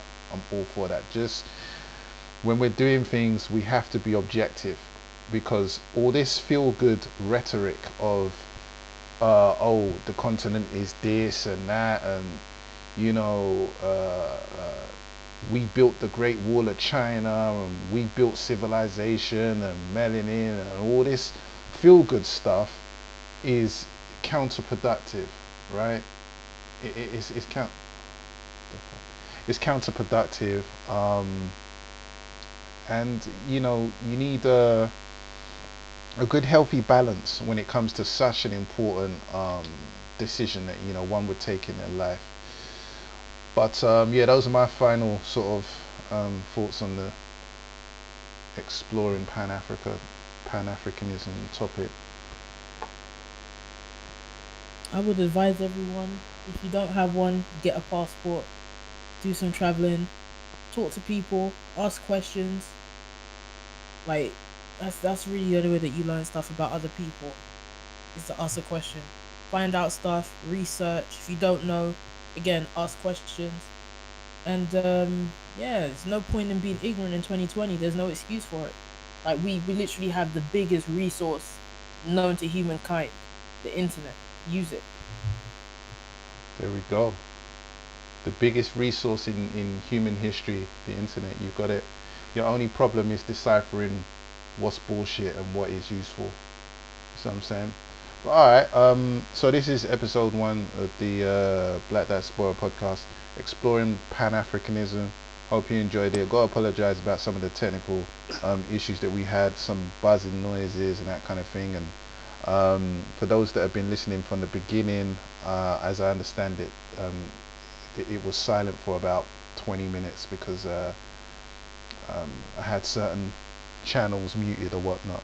But it's all good. We're going to get it all sorted for episode 2. Episode 2, we got a whole bunch of topics in the podcast channel. So we're going to explore a whole bunch of things, not just Afrocentric or Black-centric topics. We're going to get into some other stuff like relationships and life topics and that kind of thing. Anyway, and let me sign us out. All right, go ahead. And by the way, like I was saying, we do this for real. Y'all that listen to the YouTube team or just in the background, just listen, whatever. Hey, notice we ain't promote nothing. No type of services. No type of Teesprings for sale. No type of Patreons. No type of YouTube premium memberships. We ain't drop no certain links. Go look up with this person. Mans ain't even promote a PayPal. So y'all really listen to who doing what and what the real motive is. Just when you listen to somebody on YouTube, just join us. Join our Discord. Yeah, when y'all hear people talking this Pan-Africanism, listen to the agenda. Right. Yeah, we out of here. To promote. Yeah, join our Discord server. Join the Discord. The links in the description. Come through. We got a whole bunch of channels in there of interest that you might find of interest. If it's for you, stick around. If it's not, then you're free to leave. It's all good. It's free. You don't have to pay to get in there. Alright. Can I ask a question though, before we go? Yeah, go ahead. Why do all these YouTubers have Patreon accounts and PayPals and stuff like that? Like, is it mandatory? Because that's the cultural hustle now. They're trying to get to Africa, Trey, and they need you to help them get to Africa. Before you can get there, you need to pay for them to get there. She ain't lying. I'm just saying. That's legit. Keep alive. Keep hope alive.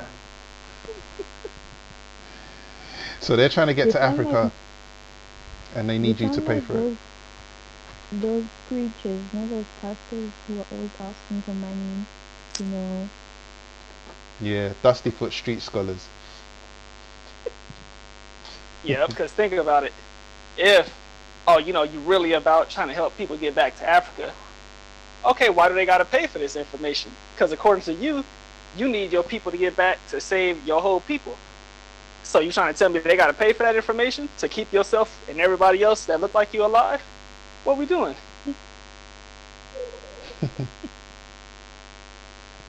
Hey man, we out of here, man. Big up everyone that came through. We'll try and get the podcast on some other platforms as we fine tune it as we proceed.